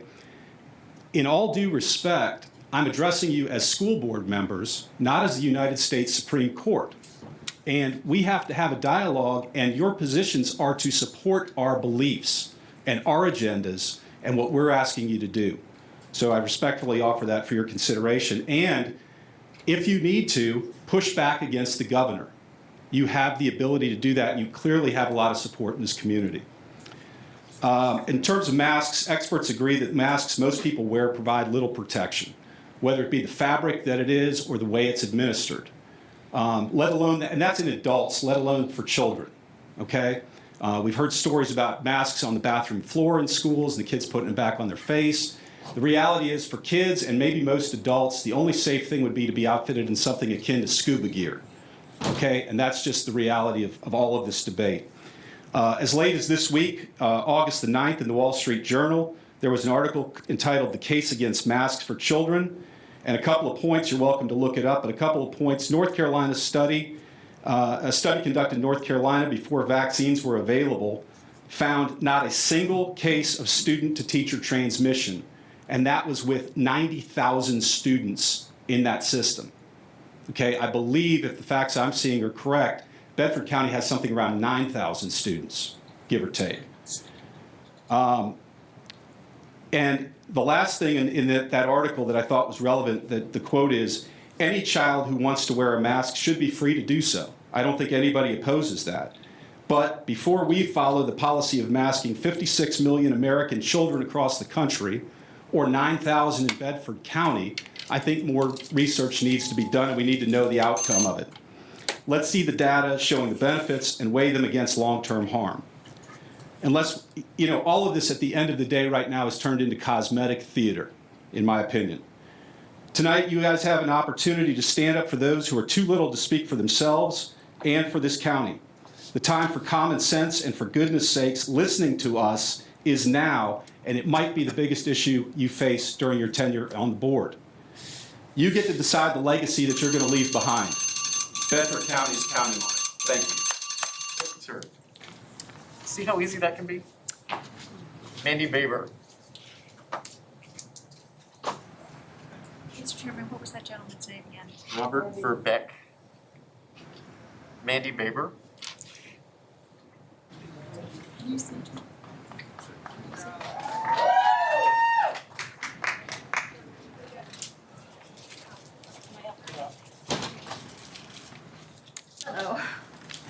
a little loud out there. My name is Mandy Baber, Mr. Leamy's district, parent of 3 Bedford County School students. I had an entire speech planned for today, one that was strong on informing you how Senate Bill 1303 is not a mass law as broadcast by Bedford County Schools. In light of the announcement from the governor just hours ago, I considered yielding back my time. The more I thought about this and prayed about this, I realized this is exactly what he wants, to silence the parents that are speaking out, to hush the crowds of opposition. The voice of reason and liberty was a little too loud. Too many people were using their freedom of speech. Too many school boards were working hard to represent their counties. It must have been too much for Richmond. I decided that I will not be silent. I am instead encouraged. My voice was heard all the way to Richmond. My voice that represents the children. My voice that represents people and parents who are not able to speak here tonight. My voice represents liberty. What you need to hear is I'm not anti-mask. I'm not even anti-vaccine. I am, however, against anti-liberty. I am starkly against things being done in secret and against policy. I am against strong-arming those with perceived power, who have perceived power, against those who do not have power, and to the position they think we should be in. I am against a group of people thinking the public is unaware and uncaring about what goes on in their county. Those who may think information behind closed doors are truly secret when in a public office. Those who may conduct a poll or a vote while not following proper guidelines. I am against empty threats of lawsuits that force the hands of others. I am against someone or a group needing to be so right that they force their rightness on others. I am filled with sorrow for you, our school board, who lost your own abilities to make decisions. Today you were trumped. I ask, what is the point of a school board if the governor's office just wields the sword of power to make everyone bend in its direction? I am filled with sorrow that the public health commissioner from an executive branch demonstrates powers that belong to the legislative branch. We all need to question this line of thinking. With great respect, I do not envy your positions.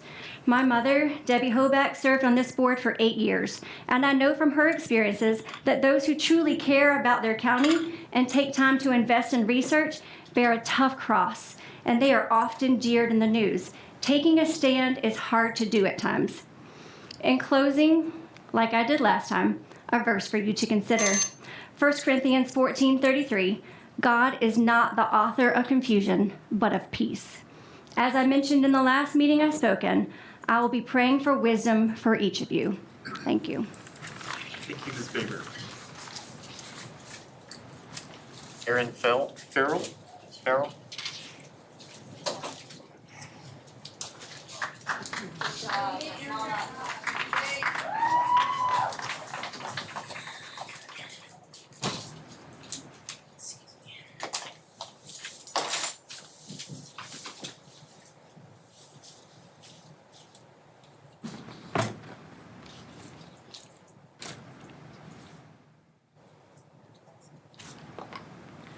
Good evening. My name's Erin Farrell. I live in the 3rd District with my husband, who's a veteran, our children, and we're also foster parents who hopefully any day recently will have some kids placed with us. So we hope to have our children in Bedford schools for a long time. I'm here pretty emotional, both angry and very disappointed about a few different things. I want to express some concerns I have, and then I have some ideas and solutions. I hope you will make, not just shut out the people who have a different opinion than you do, and I really hope you all take this into consideration. A lot of logistics, first of all, need to change as far as the meeting. I spoke to Ms. Hairston today, and I attempted to speak with Mr. Johnson this week and didn't get a call back, but and I got to speak with Mr. Hicks too, so I appreciate them calling me back. What happened earlier was a result of the logistics of a suppression of the community being able to have their voice heard as well as be able to listen here. So every future meeting should be held in a larger place. Ms. Harrison, you spoke today about the bus situation, that we should have anticipated what was going to happen. And you mentioned this was a regularly scheduled meeting. I'm aware of that, but my point is, we know the climate we're in, we should have anticipated, so it's not an excuse. And if you can change the mask rule last minute, then you can move the location also. In addition, it's hard to understand, legitimately hard to know who's speaking. When I was watching online based on the mask, a lot of times people are talking, I don't know who's speaking, it's hard to see the name, so that's a problem you guys, I hope, will look into resolving. Also, the reason they were so upset is because you didn't let them speak, and I appreciate that Mr. Hill was fighting for us to be able to speak, even if people didn't get on the docket early enough. You guys should have, like you did the last open meeting, because of the impassioned situation, allow other people to speak. And that would have, when I spoke to you today, Ms. Harrison, you mentioned you were concerned about the, one of the things was even safety. Well, COVID is real and it is dangerous. So why are we crammed in here? We should have been spread out. So anyway, I have a lot more to say. I want to say masks have, the change was not communicated well regarding masks. It was very disrespectful, especially in my opinion, to principals and teachers. And I think that you guys need to revisit how you communicate stuff. Please allow the principals and teachers to know in advance so they can make plans. I think you should have delayed your decision, even though it was done in the middle of the night, and possibly, I think, probably unconstitutional. I have a few more brief things, if you'll just allow me to finish. I want to ask, Thank you, Ms. just, Farrell. if I could just have 15 more seconds, I really appreciate it. Finish your Just as a thought. courtesy. Finish your thought. Thank you. So, the original mask mandate, I just want to say to any parents watching, we have waivers all over. My email is b@hotmail.com. And if anyone wants a waiver for their children to not have to wear masks per the rules that originally the governor said in his edict, that you can choose not to have your kids wear masks for either medical or health exemptions. Also, if you guys don't continue to represent us, I just want to say to the people who aren't listening to us that we have in place people who are going to vote on November 7th. On November 2nd. Mr. Hicks, Mr. Johnson, please consider representing us. There's so much more I want to say. Mr. Johnson, would you mind calling me back so that we can talk more? In your last meeting, you said that you allow people. We will talk. Okay, one more second. No. In the last Your meeting, time you has expired said and then that some, you'll so- be available after, but I've talked to many parents who don't get calls back from you. So Thank you. You're welcome. Will you please call us back? I will call you back, yes. Okay, thank you. Mr. Edwards, Appreciate who's it. Have a next? great night. Kristen Rodriguez. Okay. Ms. Rodriguez. Hi, my husband and I have 5 kids. We live here in Bedford County. 2 of them go to Otter River. We love our school, and I serve on the PTA board there. For me, this isn't about masks. This is about having the right as a parent to make informed decisions about my child's health and well-being. There are numerous reasons this recent mask requirement of our school board, and as of today, our governor, is unnecessary, unhealthy, and most importantly, overstepping their boundaries. Many of my fellow parents have brought up excellent points during recent school board meetings, but tonight I just like to focus on something that I've been concerned with. One of the most frustrating things to me of this pandemic is this claim of do it to keep everyone healthy. School board at the last meeting talked about what they needed to do to keep students safe and healthy. I think we have a very skewed view of what healthy actually means. The majority of America thinks that you can eat fast food, drink soda, be overly stressed, not get enough sleep, do little to no exercise, but you're healthy unless you have a heart attack or some major health diagnosis. You hear frequently how healthy adults are getting very sick and sometimes dying from COVID. The problem is the majority of Americans at baseline are not healthy. I have my bachelor's and master's degree in nursing, and one of the most early things that I learned was a definition of health. That is a state of emotional, physical, spiritual, and mental well-being, not merely the absence of disease. So this mentality we have in America of what is actually a state of health is very flawed. And this flawed mentality and focus was evidenced by the school board, government, and became greatly highlighted with its most recent mask requirement. They've made it clear how important it is to follow CDC guidelines, but it seems that there's a preference as to which guidelines we're going to follow. So a couple examples. Screen time. CDC recommends no more than 1 to 2 hours of screen time a day. They also recommend at least an hour of physical activity a day. Older kids are on Chromebooks at school. They're on screens a lot. Sugar intake. AAP recommends children over the age of 2 should have no more than 25 grams of sugar in their diet each day. This is about 6 teaspoons. So over the summer and every day at school, children are offered chocolate milk at breakfast and lunch each day, which is a total of 22 grams of sugar.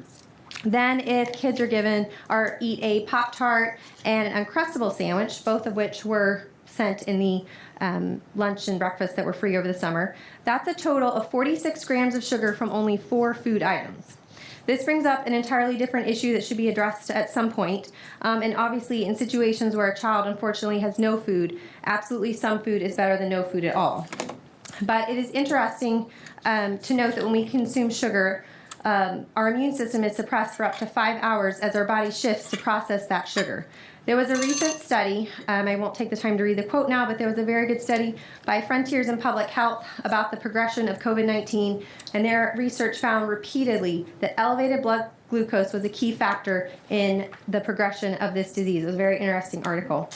My point in all this is that our goal is a little bit skewed here for keeping everyone healthy.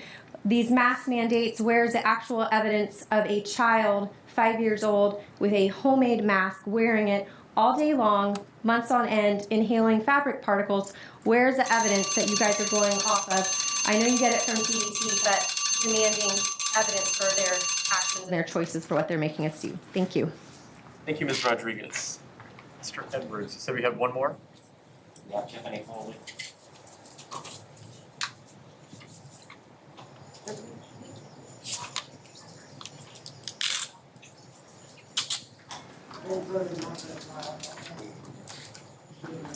Hello, Tiffany Foley. Tiffany Foley. that's me, Tiffany Foley.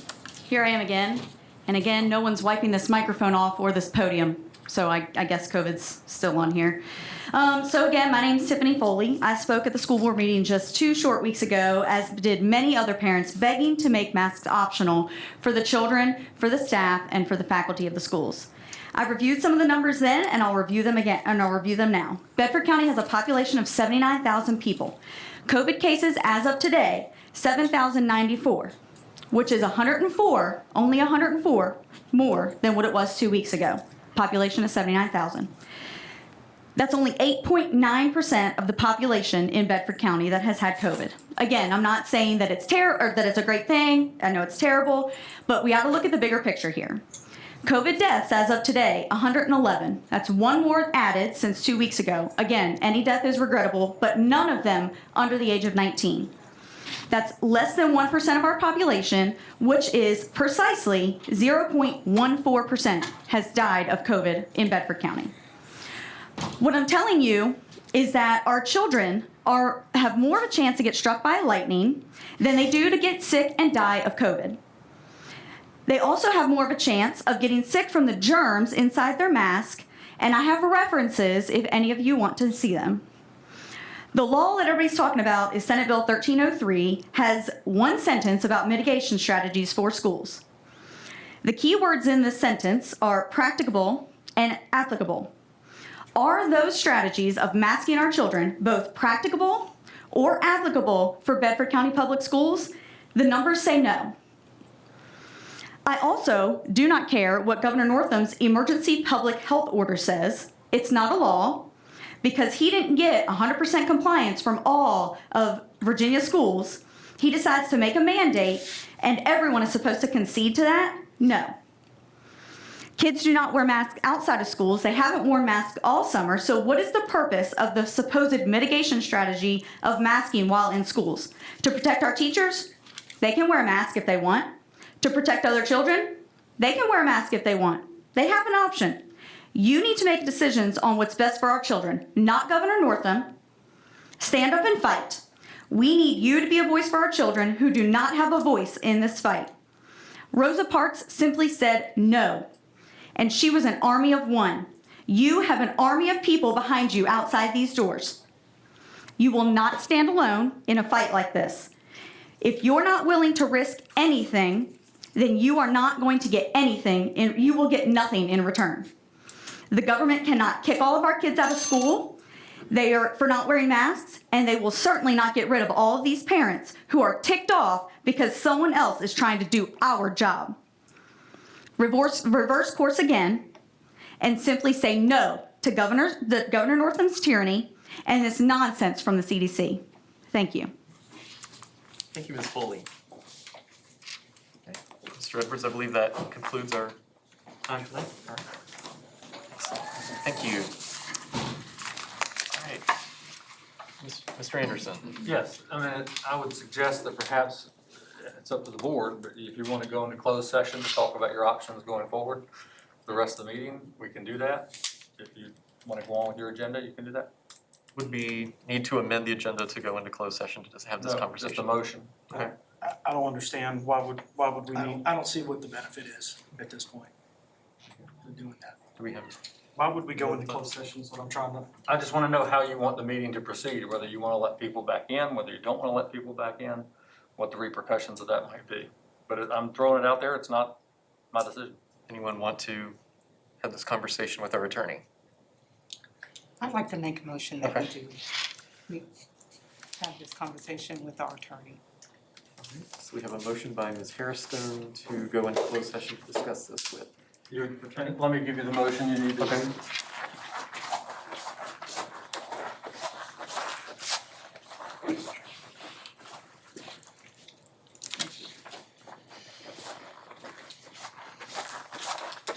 Motion to go into closed session pursuant to Virginia Code 2.2-3711A8 for consultation with legal counsel regarding the Freedom of Information Act.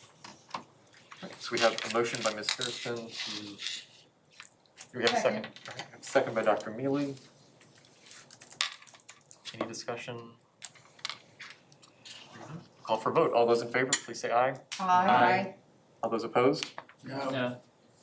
Ms. Johnson, please poll the board. Ms. Hairston? Yes. Dr. Hicks? Yes. Mr. Hill? Mr. Johnson? Yes. Mrs. Kirby? No. Mr. Leamy? No. Dr. Mealy? Yes. The ayes have it with 4. Thank you. So at this time, the board will recess into closed session.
Thank you. Thank you.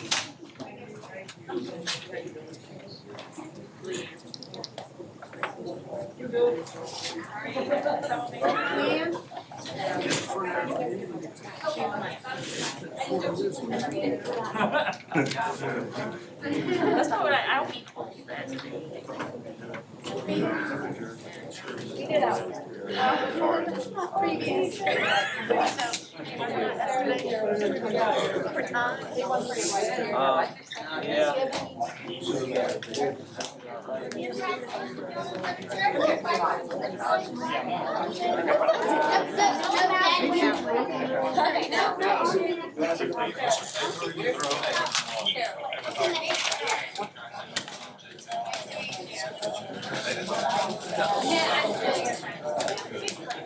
You tried, you were very successful.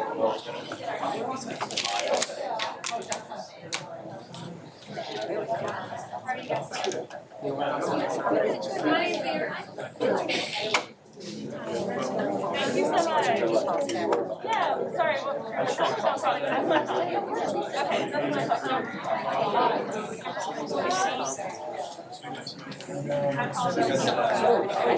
Yes, in fact, it's that gentleman. You sure? Quite something.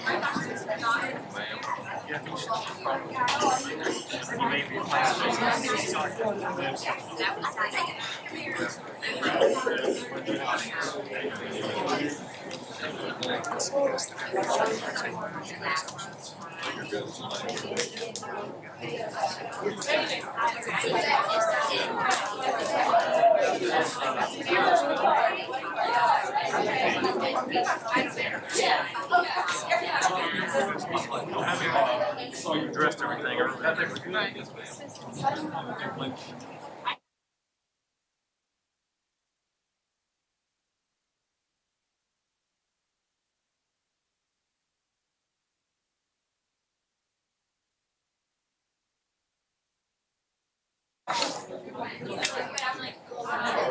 All right, so we have a motion to come out of closed session by Dr. Mealy. You have a second.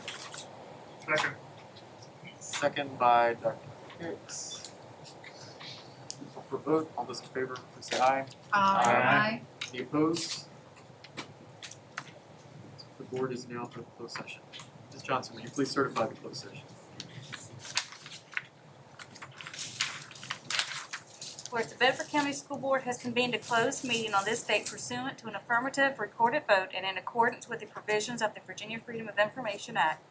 And whereas Section 2.2-3712D of the Code of Virginia requires a certification by this school board that such closed meeting was conducted in conformity with Virginia law.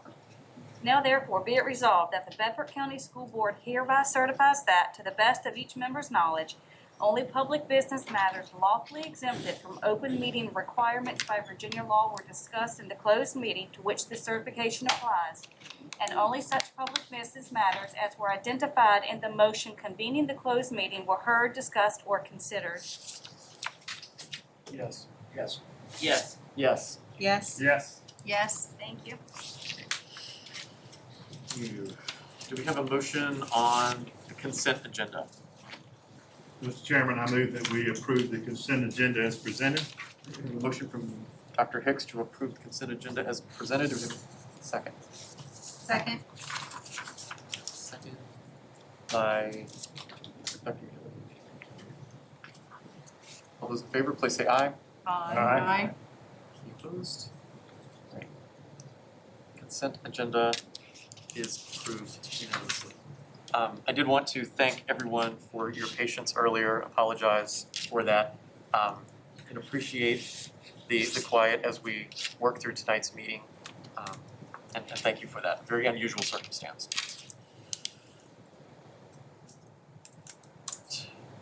Staff reports, okay, we covered all those before dinner, okay. Move right along to additional action items, 9.01, health and safety protocols for 21-22. So in talking to this, I would like to walk everyone through a timeline of events over the past 3 weeks to explain how we got where we are since the time of our last public meeting with regards to universal masking for students, staff, and visitors inside our school buildings. Our timeline begins on Wednesday, July 21st, when Governor Northam gave a press conference and announced that school divisions would have flexibility in making decisions about masking and other prevention measures. The governor stated, "Virginia has followed the science throughout this pandemic, and that's what we continue to do. This guidance takes into consideration recommendations from the Centers for Disease Control and the American Academy of Pediatrics and will provide necessary flexibility for school divisions while ensuring a safe, healthy, and world-class learning environment for Virginia's students." That same day, following the governor's lead, the Virginia Department of Health and the Virginia Department of Education released new guidance for pre-K through 12 students for the school year that reinforced the importance of in-person learning and reiterated that school divisions would have the flexibility to make locally informed decisions on masking and other prevention strategies to mitigate the spread of COVID-19 in our schools based on community-level conditions and public health recommendations. Less than a week later, on Tuesday, July 27th, the CDC made a major announcement out of growing concern over the rapid spread of the Delta variant of COVID-19 and stated that masks should be worn indoors in public areas by all individuals regardless of vaccination status in any locality with high or substantial COVID-19 transmission. 2 days later, on Thursday, July 29th, the school board held a special called meeting at Liberty High School to hear recommendations from the superintendent regarding a health and safety plan for the school year. Dr. Bergen reviewed the guidance he had received from the VDOE and VDH and also mentioned during his presentation how the CDC had just updated its guidance about masking. After reviewing the guidance from VDOE and VDH, Dr. Bergen and Dr. Woodford presented an alternative plan developed by staff that would have provided parental choice on masking for the start of the school year and moving to required masking as a layered mitigation strategy if and when the number of COVID-19 cases in Bedford County reached the same high point as last year, around Thanksgiving. On a 4-3 vote, the board rejected the superintendent's recommendation. The following week, on Tuesday, August 3rd, the school board held an emergency special called meeting to seek legal advice on the actions from the July 29th meeting, specifically whether or not other health and safety mitigations other than masking should be implemented. At the end of a closed session at which our board attorney was present, I read a statement on behalf of the board that our previous 4-3 vote in our previous 4-3 vote, we were reaffirming that masks would remain optional, but that the superintendent had the authority to implement other necessary health and safety mitigations. 2 days after that emergency special called meeting, on Thursday, August 5th, the CDC again updated its masking recommendations and called for universal indoor masking for all teachers, staff, students, and visitors to pre-K through 12 schools, regardless of vaccination status. That same afternoon, Governor Northam held another press conference and reversed his position on masking and referenced legislation passed in March by the General Assembly, specifically Senate Bill 1303, which requires all school divisions to offer in-person learning options this school year, while also stating that school divisions must follow any currently applicable mitigation strategies to reduce the transmission of COVID-19 that had been provided by the CDC. The governor was quoted as saying, "It is the law of the Commonwealth of Virginia, and I expect school divisions to follow the law. If they choose not to follow it, they should have a frank discussion with their legal counsel." That same afternoon, the Virginia Department of Health and the Virginia Department of Education updated their guidance for pre-K through 12 to align with the CDC, recommending that all pre-K through 12 schools should require students, teachers, and staff to wear masks while indoors, regardless of their vaccination status. I met with Dr. Bergen the following day on Friday, August 6th, and he informed me that he had spoken with our division attorney as well as our school division's insurance carrier to seek legal advice about the governor's comments, Senate Bill 1303, and the updated guidance from VDOE and VDH. That afternoon, he and I held a three-way phone conversation with our attorney. During that phone call, we discussed several possible solutions for moving forward and engaging the entire board in discussion about this change in the governor's stance, and in particular, the risks to the school division with not adhering to the requirements of Senate Bill 1303 should we not adjust to changing circumstances. One option we discussed would be to wait till our next regularly scheduled board meeting to discuss this matter tonight. However, we were all concerned that students would have already returned to school and we would have been out of compliance with Senate Bill 1303. We next discussed and agreed the most prudent action would be to assemble all the board members for another emergency special call meeting on Monday to consult with our attorney and then consider taking action. A third consideration we discussed was for me to share the email with other board members from the attorney, which contained his legal opinion about the governor's comments and the law to determine if a majority of the members now favored allowing the superintendent to update our health and safety plan to require masking in compliance with the CDC recommendations and Senate Bill 1303. Over the weekend, I spoke with many of my fellow board members to determine each member's interest in the action. The majority of the members were many of the members were not available on Monday nor in favor of holding another emergency meeting. However, a majority of members were in favor of updating our health and safety plan to be in compliance with Senate Bill 1303 prior to students returning to school. On the morning of Sunday, August 8th, I informed Dr. Bergen that all board members could not be assembled for an emergency special call meeting on Monday, but that a majority of the board members now supported adherence to SB 1303 and the mitigation measures set forth in the CDC guidelines. I suggested to Dr. Bergen that he draft a statement for review by myself and our attorney. In hindsight, I could have handled this situation differently.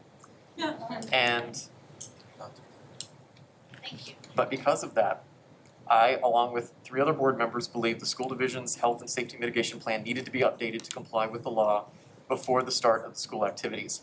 I supported the superintendent, including in the press release, that he had the support of the majority of Bedford County School Board to update the plan and require universal masking. That afternoon, after consulting with both me and our council, Dr. Bergen met with his executive staff to create a communication plan for informing students, parents, and staff of the decision to update the health and safety plan to require masking, and parents then received communication from the school division prior to the start of the open house and back to school nights scheduled for Monday, August 9th. Since that time, Governor Northam has introduced an executive order to confirm the content of Senate Bill 1303. Ms. Johnson, Mr. Lehman. would you please also clarify that not all board members were contacted regarding a special called meeting?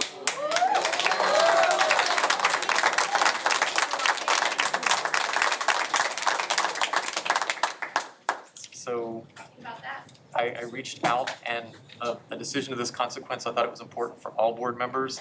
When all board members were not able, I did not continue. I was not contacted. I did not continue after all board members were not available. After you changed your mind. So Dr. Bergen. That's wrong. Barry, can you put up the infographic, please?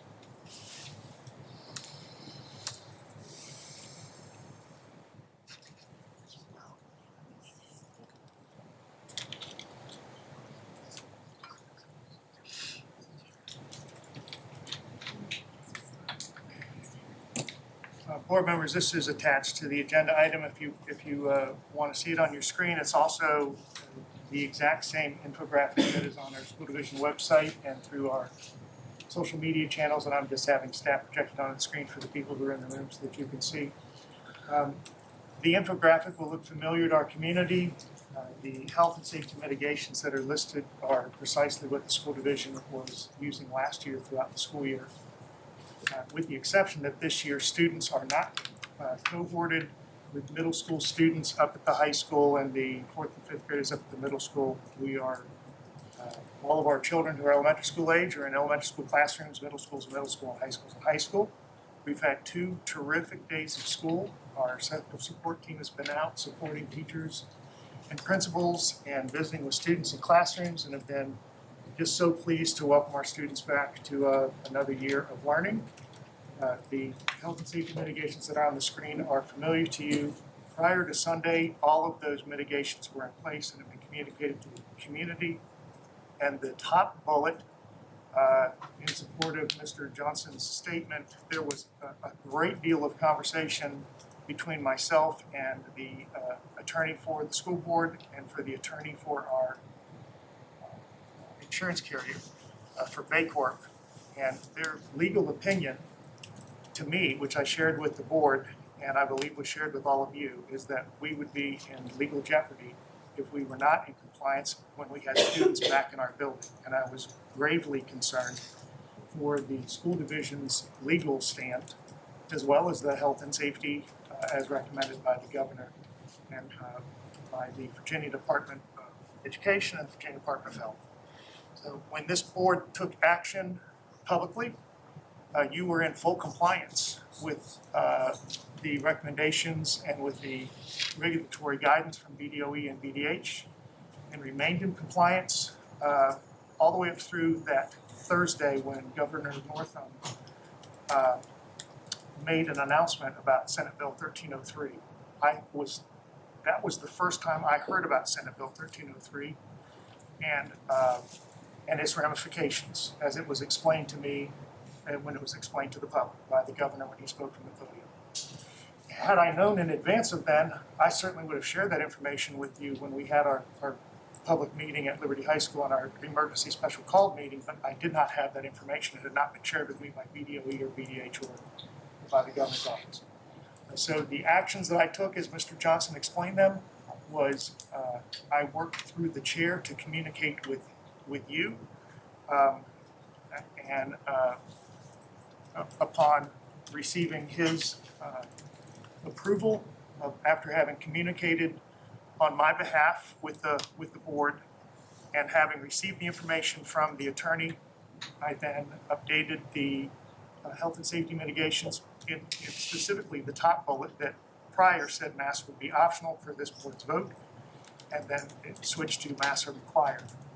Of course, I think you're all aware at this point, all of the lead up to all of that occurred and all of that heartache over the weekend for the community, many of whom were very upset about this change in the position that the board had taken action, and then there was a change that was communicated to them.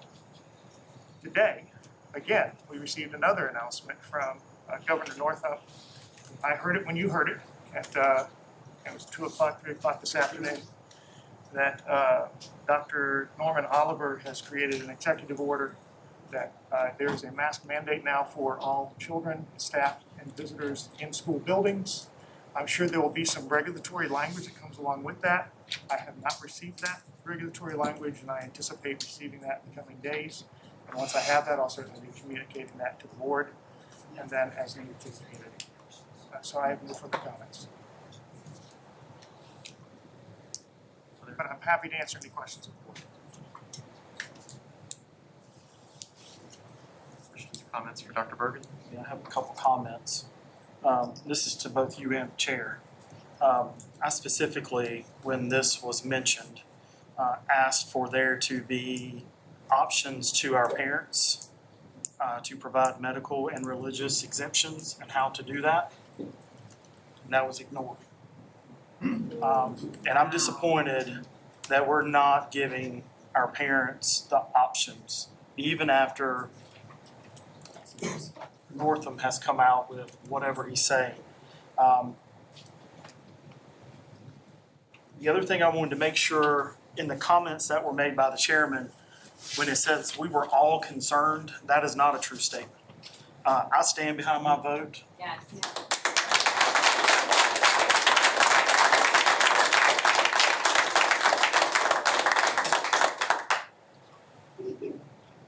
And I still think it's the parents' right to choose.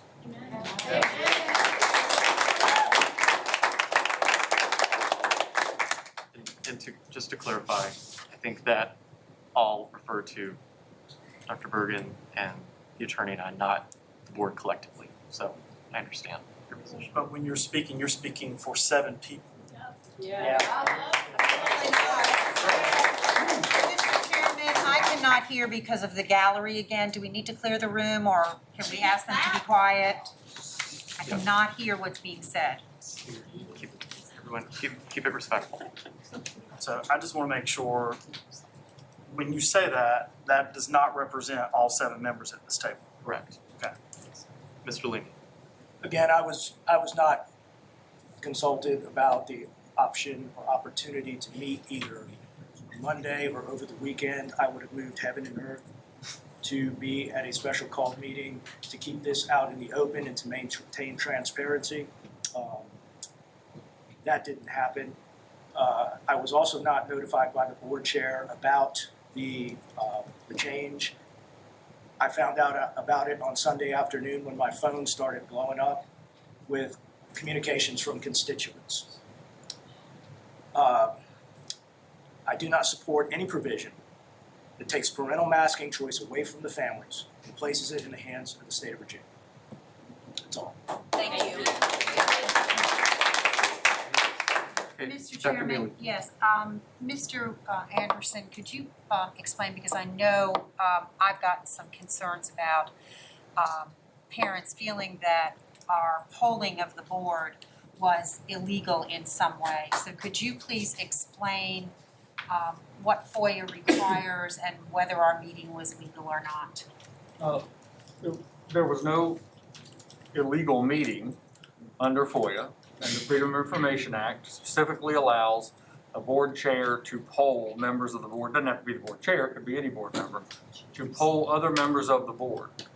And so the action taken by the superintendent was well within his authority to take, knowing, of course, that he had the support of the majority of the board. And Mr. Anderson, is the superintendent, without a vote from the board, required to follow the laws of Virginia? Yes, both by contract and the school board itself is required by statute. So we did not need to vote on anything once this became a law? That would be my opinion. It's not a law. And he just gave an opinion. Mr. Chairman, again, the gallery is preventing us from continuing our meeting. I can hear fine. I can't, so it doesn't matter to me if you can. I can't. I know it doesn't matter. Don't matter to us, you can. Great. Everyone, just be respectful. Okay.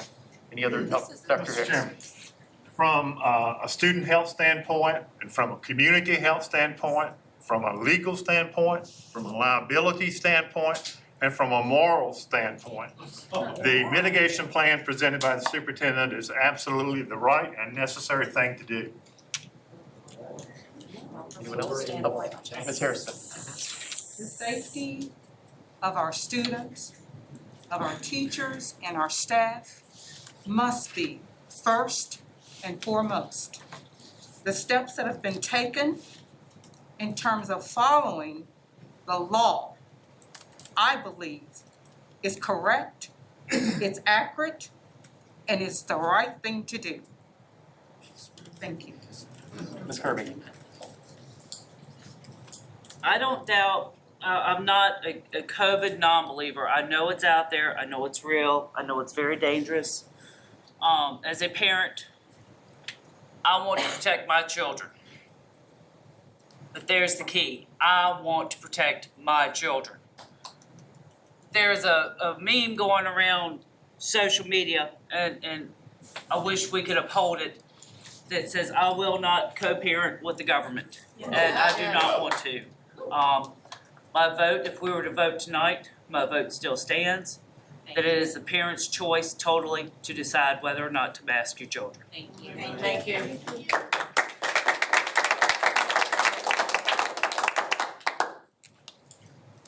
Mr. Anderson, do we need to take any action? I don't believe it's on there for action by the superintendent. It's under additional action items, so yes, in my opinion, we need to vote. We need to formalize what was done in a smoke-filled room on the weekend. Any board member, Mr. Leamy, can make a motion, and I'll be happy to help you with that. Mr. Chairman, I move that we accept the mitigation plan presented by the superintendent tonight. I second. Okay. So we have a motion by Dr. Hicks and a second by Ms. Hairston to approve the health and safety plan presented by the superintendent. Any discussion on that motion? So I want to understand, so we're saying what we voted on July 29th will be superseded by the motion that was just made? Correct. Okay, so we're voting to take away parental rights, is what we're saying. From my interpretation of what Mr. Anderson just said, the executive order today overrides any other actions this board has taken in the past, correct? Overrides parental Well, rights. it's a separate executive order. What you are voting on, the motion that's on the floor is to adopt the recommendations, including the requirement for masks, regardless of anything having to do with the executive order. Okay. Parents have the right to know about the quarantine teachers in their school?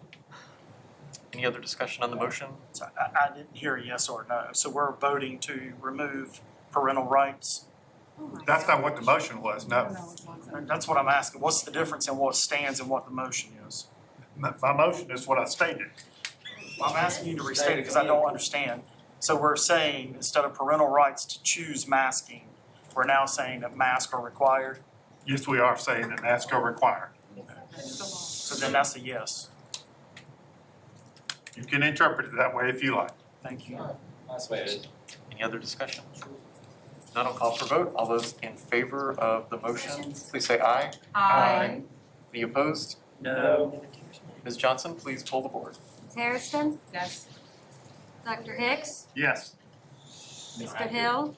No. Mr. Johnson? Yes. Mrs. Kirby? No. Mr. Leamy? No. Dr. Mealy? Yes. Guys have it with 4. Thank you, Ms. Johnson. So the health and safety plan presented by the superintendent is approved. So all of our kids are Supplemental going without appropriation. Oh, and update. My kids aren't putting on a mask, I don't care how many times you Again. vote. This is highly unethical. All right, time to move on. Supplemental appropriations and update for lacrosse. Mr. Hagler and Dr. Cornett. Yes, good evening, Board. At our last board meeting, we talked about, and going back earlier, talking about amending the budget and also adding lacrosse as a varsity sport to our high schools. There is one school that has lacrosse up and running, and there's going to be, Dr. Cornett will speak about the efforts we are to get the other schools up and running, and if they get the numbers up there, we'll add those at those schools too. Part of the adding a varsity sport is a budget process, since it wasn't done in the original budget. Before you tonight is a supplemental appropriation. The only amount that we need to appropriate and is $15,000 to pay for the stipends for the coaches. That money will come from the club account at Jefferson Forest for lacrosse, and that money will be sent into the division. We'll do an amendment to the budget and pay those stipends out to those coaches. If there were other schools that were to add varsity sports, we would have to come up with that money to go ahead and add it for any school that has enough kids to participate. So that's my presentation, that there is an action item to amend the budget with the supplemental appropriation, and Dr. Cornett's going to speak about some of the other items we talked about as far as increasing interest in other zones. Good evening, members of the board. I'd like to provide you with an update on providing LHS and SRHS students with opportunities to participate in and show interest in lacrosse. As presented at a previous school board meeting, the JFHS Lacrosse Club has worked for 9 years since first implementation to get their current level. It does take time to develop a strong JV and varsity program if there is student interest.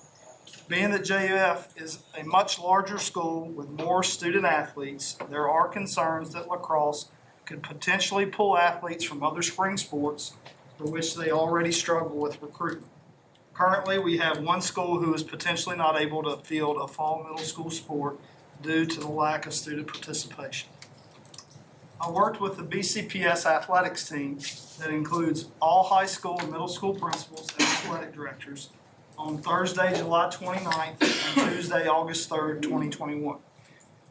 The JF lacrosse team will offer 2 lacrosse clinics, one at Liberty High School on Saturday, September 18th, and one at Stanton River High School on Saturday, September 25th, from 10 a.m. to 1 p.m. The Ferrum College lacrosse coach is planning to attend these clinics as well. Students from both schools will be able to attend either or both clinics. Participation and interest data will be collected for each school, for each individual school.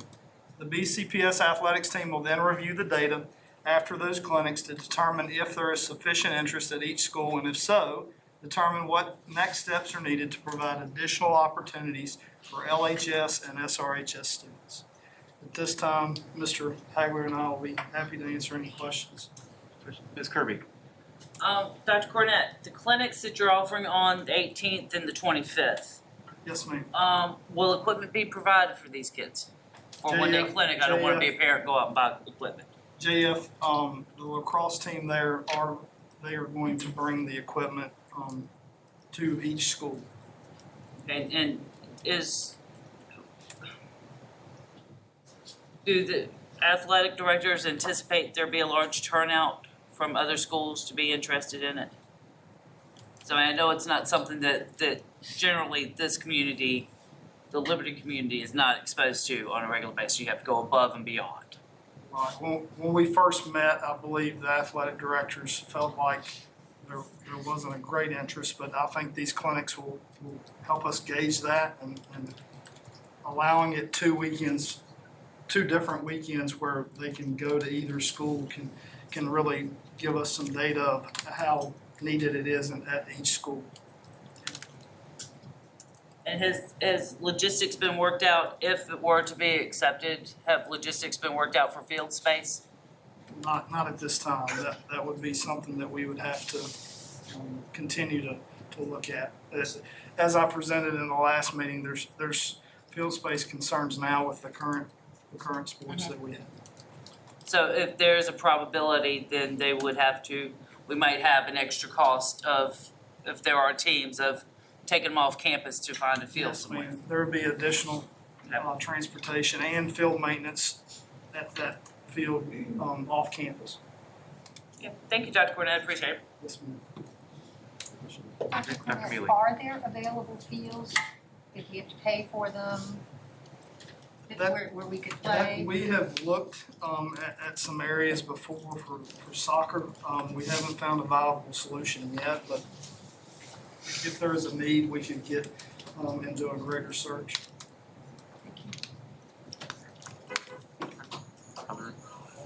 Other questions? Mr. Hill, would you like to make a motion? I would love to make a motion. Yes, you would. I would like to make a motion that we accept the superintendent's recommendation around supplemental appropriations in lacrosse for Jefferson Forest High School and for the other 2 if interest is shown. Okay, so we have the motion. Mr. Hagler, do we need to read the resolution? I think just the last part of it, not the entire part. It's the last part, okay. Be great. The last paragraph of the resolution. We're done.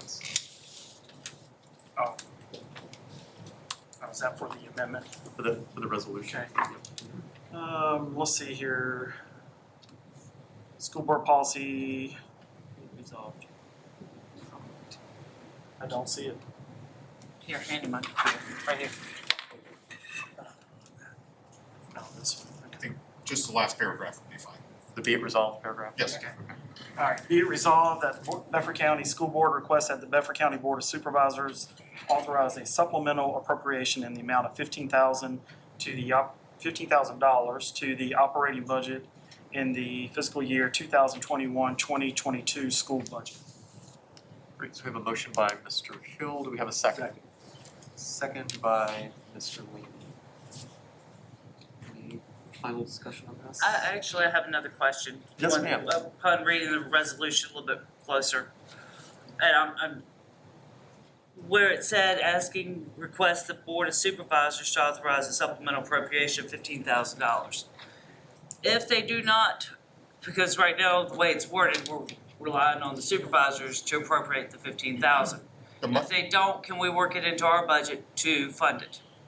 The money the money's available at the school, it was offered up by the school. I don't see any reason that they would not, in my tenure here, they've never rejected any of our supplementals, but any budget amendment requires Board of Supervisor approval on the budget.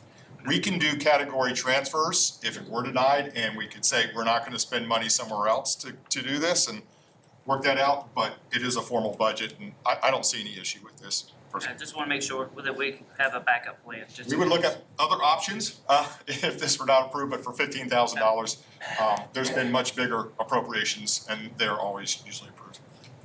Always approved. Okay, thank you.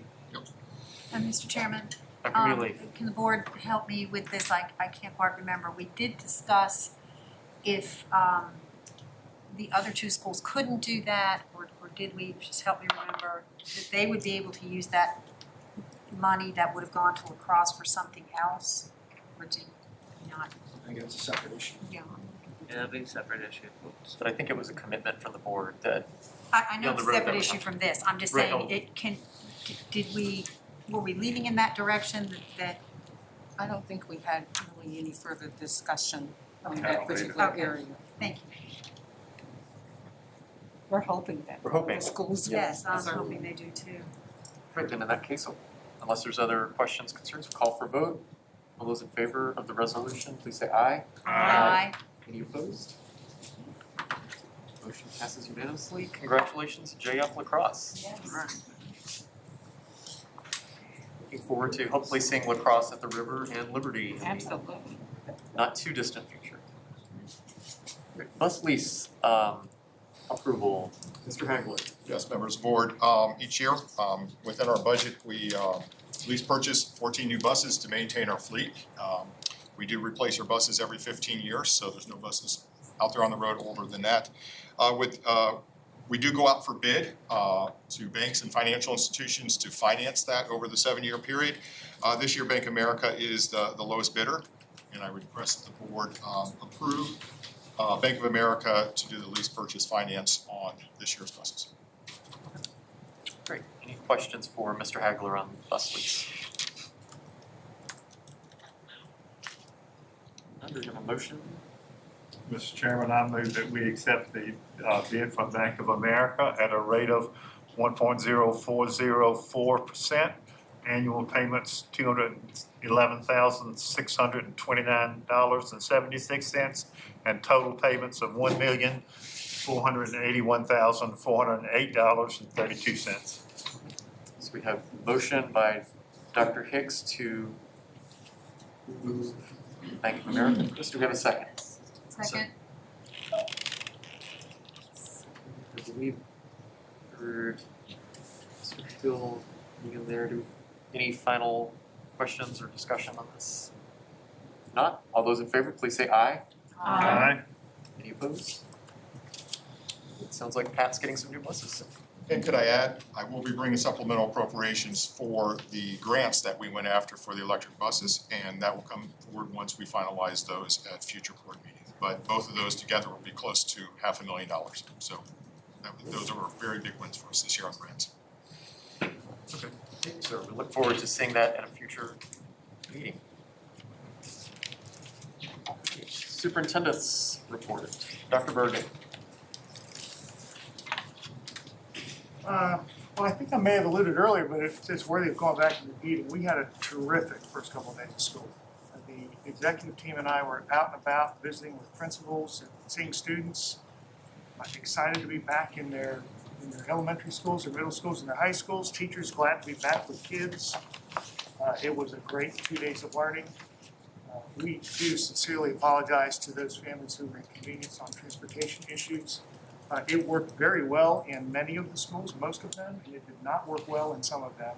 And we have gone back and reflected on why that may have occurred, and we made improvements upon the system, and we will learn from our mistakes and get better at the implementation of that new software. It has terrific future capabilities for us to be even more effective and efficient with our communication with families.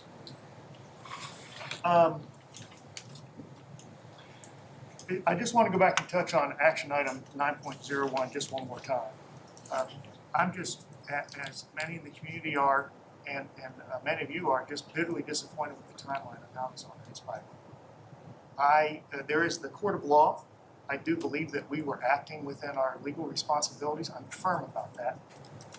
I spoke with this board's legal counsel. I spoke with the insurance carrier's legal counsel. I spoke with the state superintendent of instruction. And I rely on all of those individuals, as all superintendents do, to provide good, sound legal advice.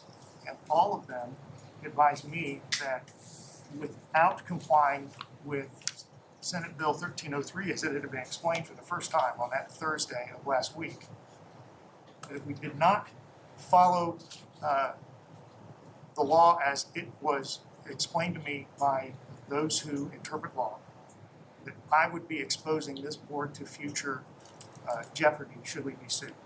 We had students, staff, and children in our buildings, and we weren't in compliance. So there's the rule of law, and there's that. There's also the court of public opinion. And I understand that the public is upset about this, that they saw that there was a public vote taken by this board, and then there was a reversal of the implementation of our health and safety mitigations. And for that, I am truly sorry. The timing of it is terrible. And I understand that, that there are some who have their perception is that they just didn't like how this transpired, and they don't like where we ended up. So we settled that here tonight. I want to go back and remind the board and the community, I have two very sincere goals for all of us, as I explained at the last public meeting at Liberty High School. My first goal is that we keep our schools open every day, 5 days a week, for in-person instruction for our children. And in order to do so, it has to be a safe environment. Mrs. Kirby, you're right. COVID is real, and there are children who can be carriers of COVID-19 and not show symptoms, and they can infect other children, who can infect other children, who can infect other children. And without proper health and safety mitigations in place, I'm earnestly concerned that we're going to end up with children in quarantine, we're going to end up with staff in quarantine, we're going to end up with people sick, worse, people hospitalized. And I rely on the guidance that we received from the Virginia Department of Education, the Virginia Department of Health, as all superintendents do. That's my responsibility to this board and this community. And so these health and safety mitigations are designed so that we can meet that first goal, that kids will stay in school every day, 5 days a week. And then my second goal is to keep our extracurriculars functioning. They're very important in my personal life, to my children's life. They are as important as what happens between the first bell and the last bell, what happens in the afternoon and the evening is just as important to our kids. And there again, there have to be health and safety mitigations so that we don't lose the ability to fully function in our core mission, which is to teach children and provide for those extracurricular opportunities. So, I appreciate everyone's understanding that this situation has evolved rapidly over the last 2 weeks. There has been a swing in the legal advice that all superintendents have received in just a very short period of time. And I am navigating as best I can to protect this school division, both in terms of health and safety, as well as our legal responsibilities to the community for future lawsuits and not being compliant. I was going to introduce you to our newest assistant principal from Stanton River Middle School, but I long ago invited him to go home, and I'll bring him back to our next meeting so that I can introduce him to you. Sorry that we didn't have an opportunity to meet him tonight. But, he was very excited to be down at Stanton River Middle School today. I did get down to see him and his new principal as well. That concludes my comments. Thank you, Mr. Chairman. Thank you, Dr. Bergen. Thank you for all that you do. All right, matters and concerns from the board. Start on the other side tonight. Mr. Hill. Yeah,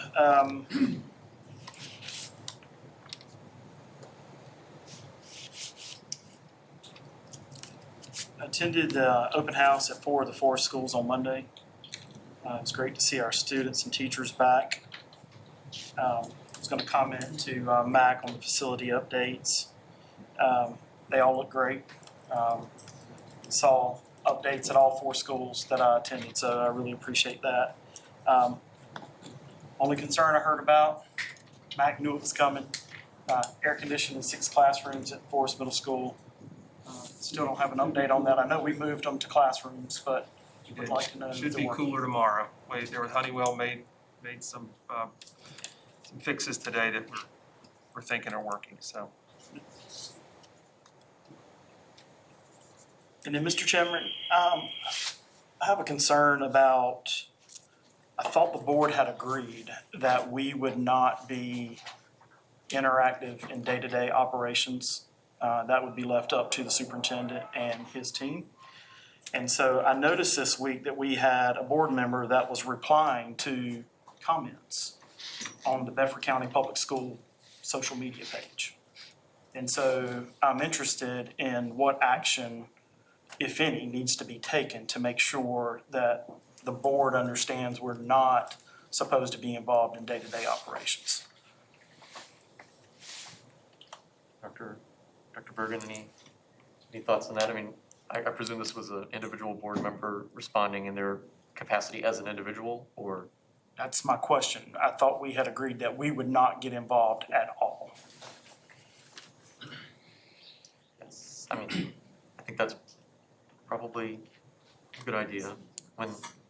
As long as you're responding as an individual, you can comment on anything. Is that accurate? How do you feel, Dr. Bergen, about board members on? We haven't talked about this, so I'm not even sure what you're talking about.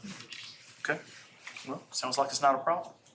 So it's precedent setting and we can go at it, right? Mr. Hill, I don't know I don't know. On the Bedford County Public School social media page, Okay, there were concerns about what had taken place this week by this board. okay. And we had a board member responding to those comments. So Okay. my question is that what we're agreeing to as a board? That we go out and we can comment on social media pages that are tied to Bedford County Public School? Or is that your staff's responsibility? On the Facebook page, just for clarity.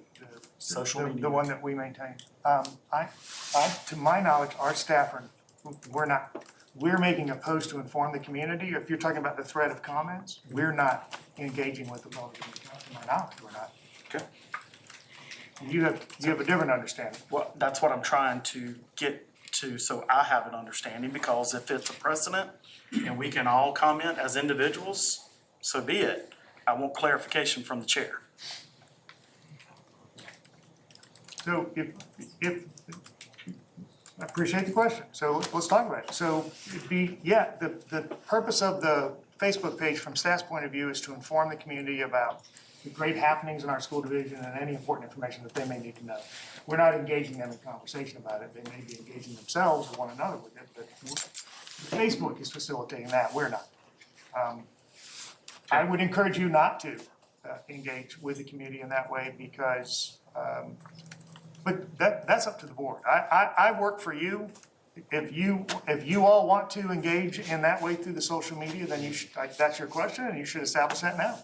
That's up to the board. What I'm asking. Mr. Chairman, Ms. Harrison. is that not under our norms and our protocols? Would that not fall under that? That's where I thought it was, Ms. Harrison, but that's why I'm trying to clarify. Right, so I would say, if I remember correctly, we probably need to discuss that particular area a little bit further. I don't recall us having a discussion on that during our training.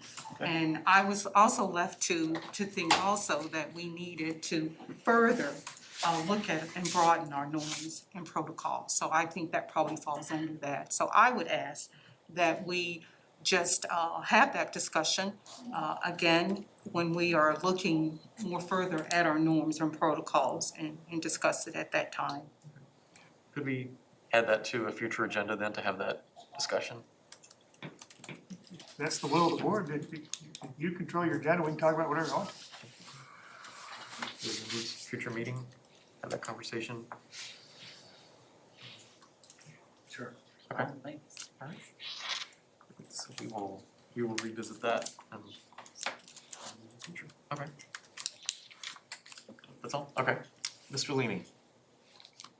First off, welcome back, students.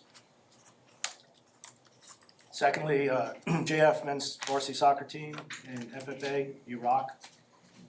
Keep it up. And the third thing I have, I've gone back and forth on this. And I'm gonna go forward with it because I'm frustrated.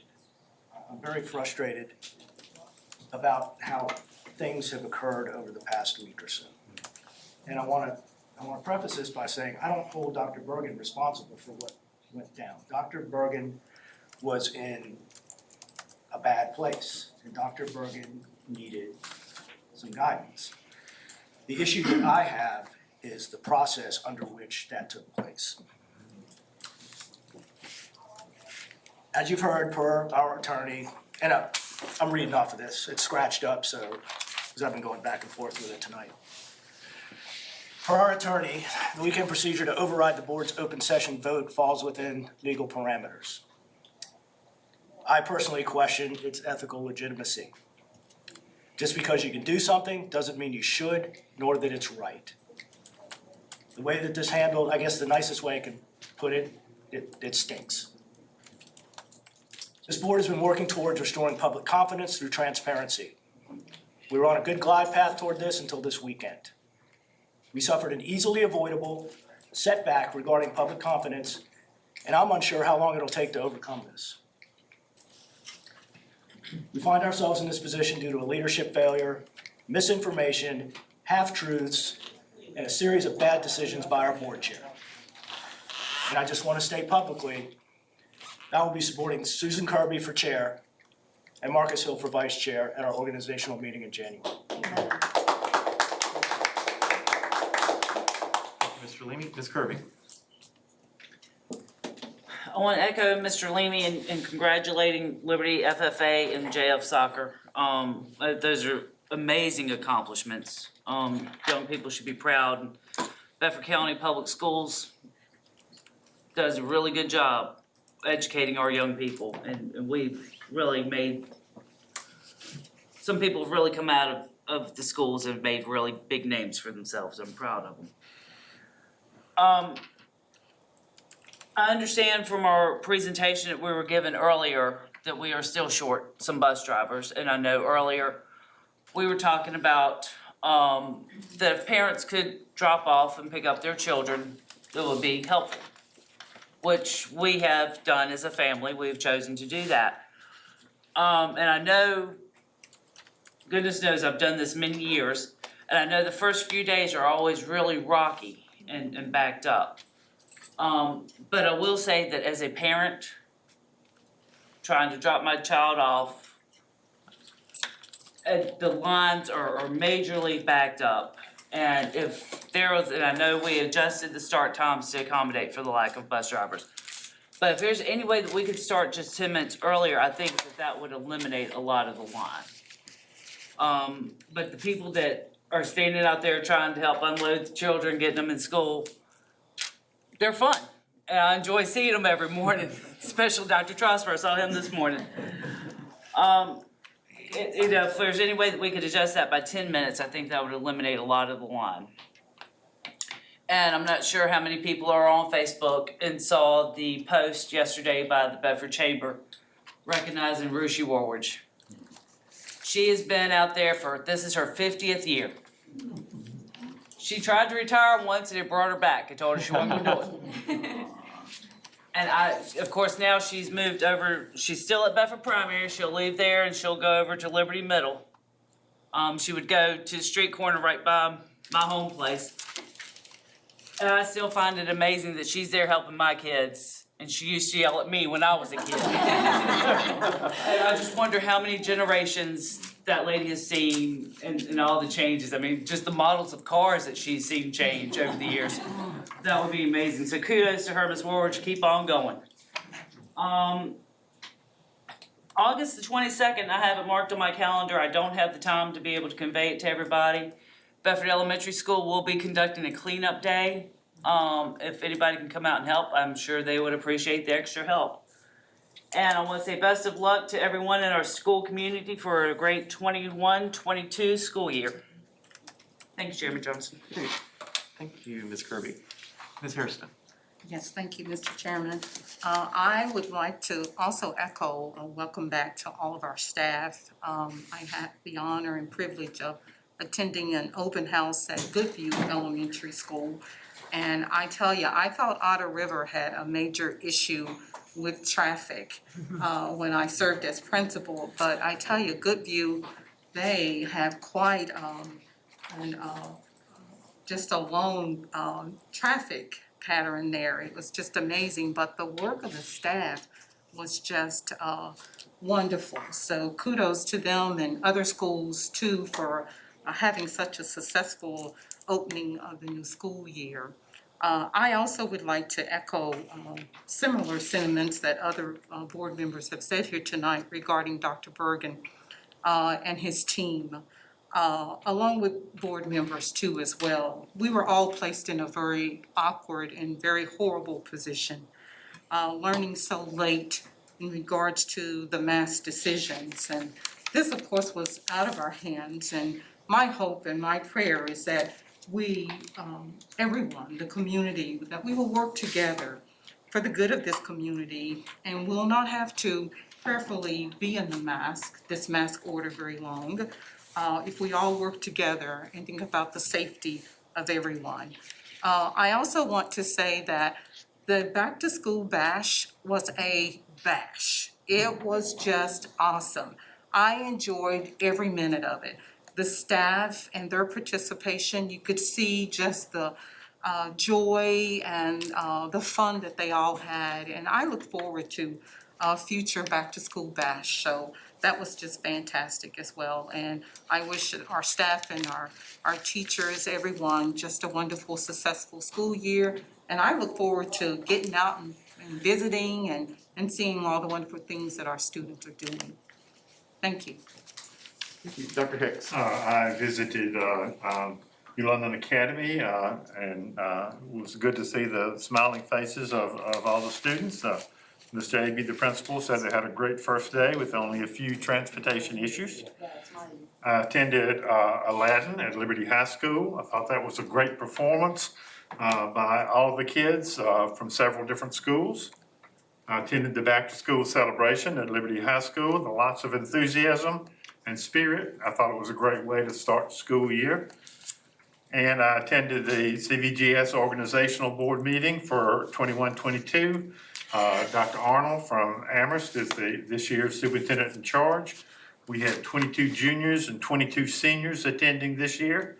First day for students was August 3rd. They start earlier than we do. And all students and staff will be required to wear masks along with other safety measures. So. Thank you, Dr. Hicks. Dr. Mealy. Yes, I too attended the Aladdin performance, and I just want to give a shout out to Ms. Cruz and the students. It was an amazing performance. One of the leads was a 5th grader, and he was just amazing. I also want to say that I believe, if I heard her correctly, that they put that performance together in 10 days. So they just did an outstanding job. I too visited some schools on our first day, and all I saw were students that were just thrilled to be back, teachers that were thrilled to be back, great atmospheres of welcoming. I want to thank our custodial staffs. I've been in several of the schools. They just are shining. I personally wouldn't let anybody on the floor if it were me, but they have them just beautifully cleaned and welcoming. So thanks to the custodial staff, the cafeteria staffs. I watched them as they really tried to feed so many students in that first day back. They did a great job. The office staff were handling all sorts of concerns and questions from parents. So everyone just did a great job. I want to thank you. I also want to thank the HR department because having 99% of our jobs filled is nothing short of a miracle these days. So thank you so much for doing that, and welcome to all those new people in Bedford County. I also want to congratulate Emma and Charlie and the Liberty Livestock judging team. I just can't even believe it. Kids that are, probably half a century younger than I am, know more about a pig than I do, or a cow or whatever. I think that's just amazing.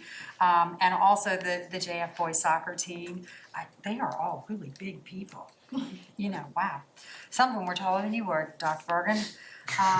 And I also want to say, because we haven't mentioned it, but Ms. Harrison and I have been asking about intervention specialists, that we now have, how many, Ms. Robertson? We 7? have 17? 17 positions with one still to fill. Okay, so we now have 18 people who are helping our schools with mental health intervention for our students, and that's just a really important thing right now. So thank you for all your work for that, and please convey my appreciation for what these people are doing. I've met some of them, and I just think they're going to be a tremendous help to our students. Thank you. Right. Again, I saw Dr. Mealy and Dr. Hicks both at Aladdin Junior, and it was a fantastic job. Congrats to Ms. Cruz and her team for pulling that together. Yes, in 10 days. That was absolutely incredible. And I also enjoyed the back to school bash, and I'm wearing my Keep Committed to Positivity bracelet. So I hope this is the start of a great school year for everyone. Welcome back. Right, do we have a motion to adjourn? So moved, Mr. Chairman. Dr. Mealy, not wasting any time on that. Do we have a second? Second by Mr. Cole. If there's any discussion, after vote, all those in favor, please say aye. Aye. Any opposed? Meeting is adjourned. So, thank you.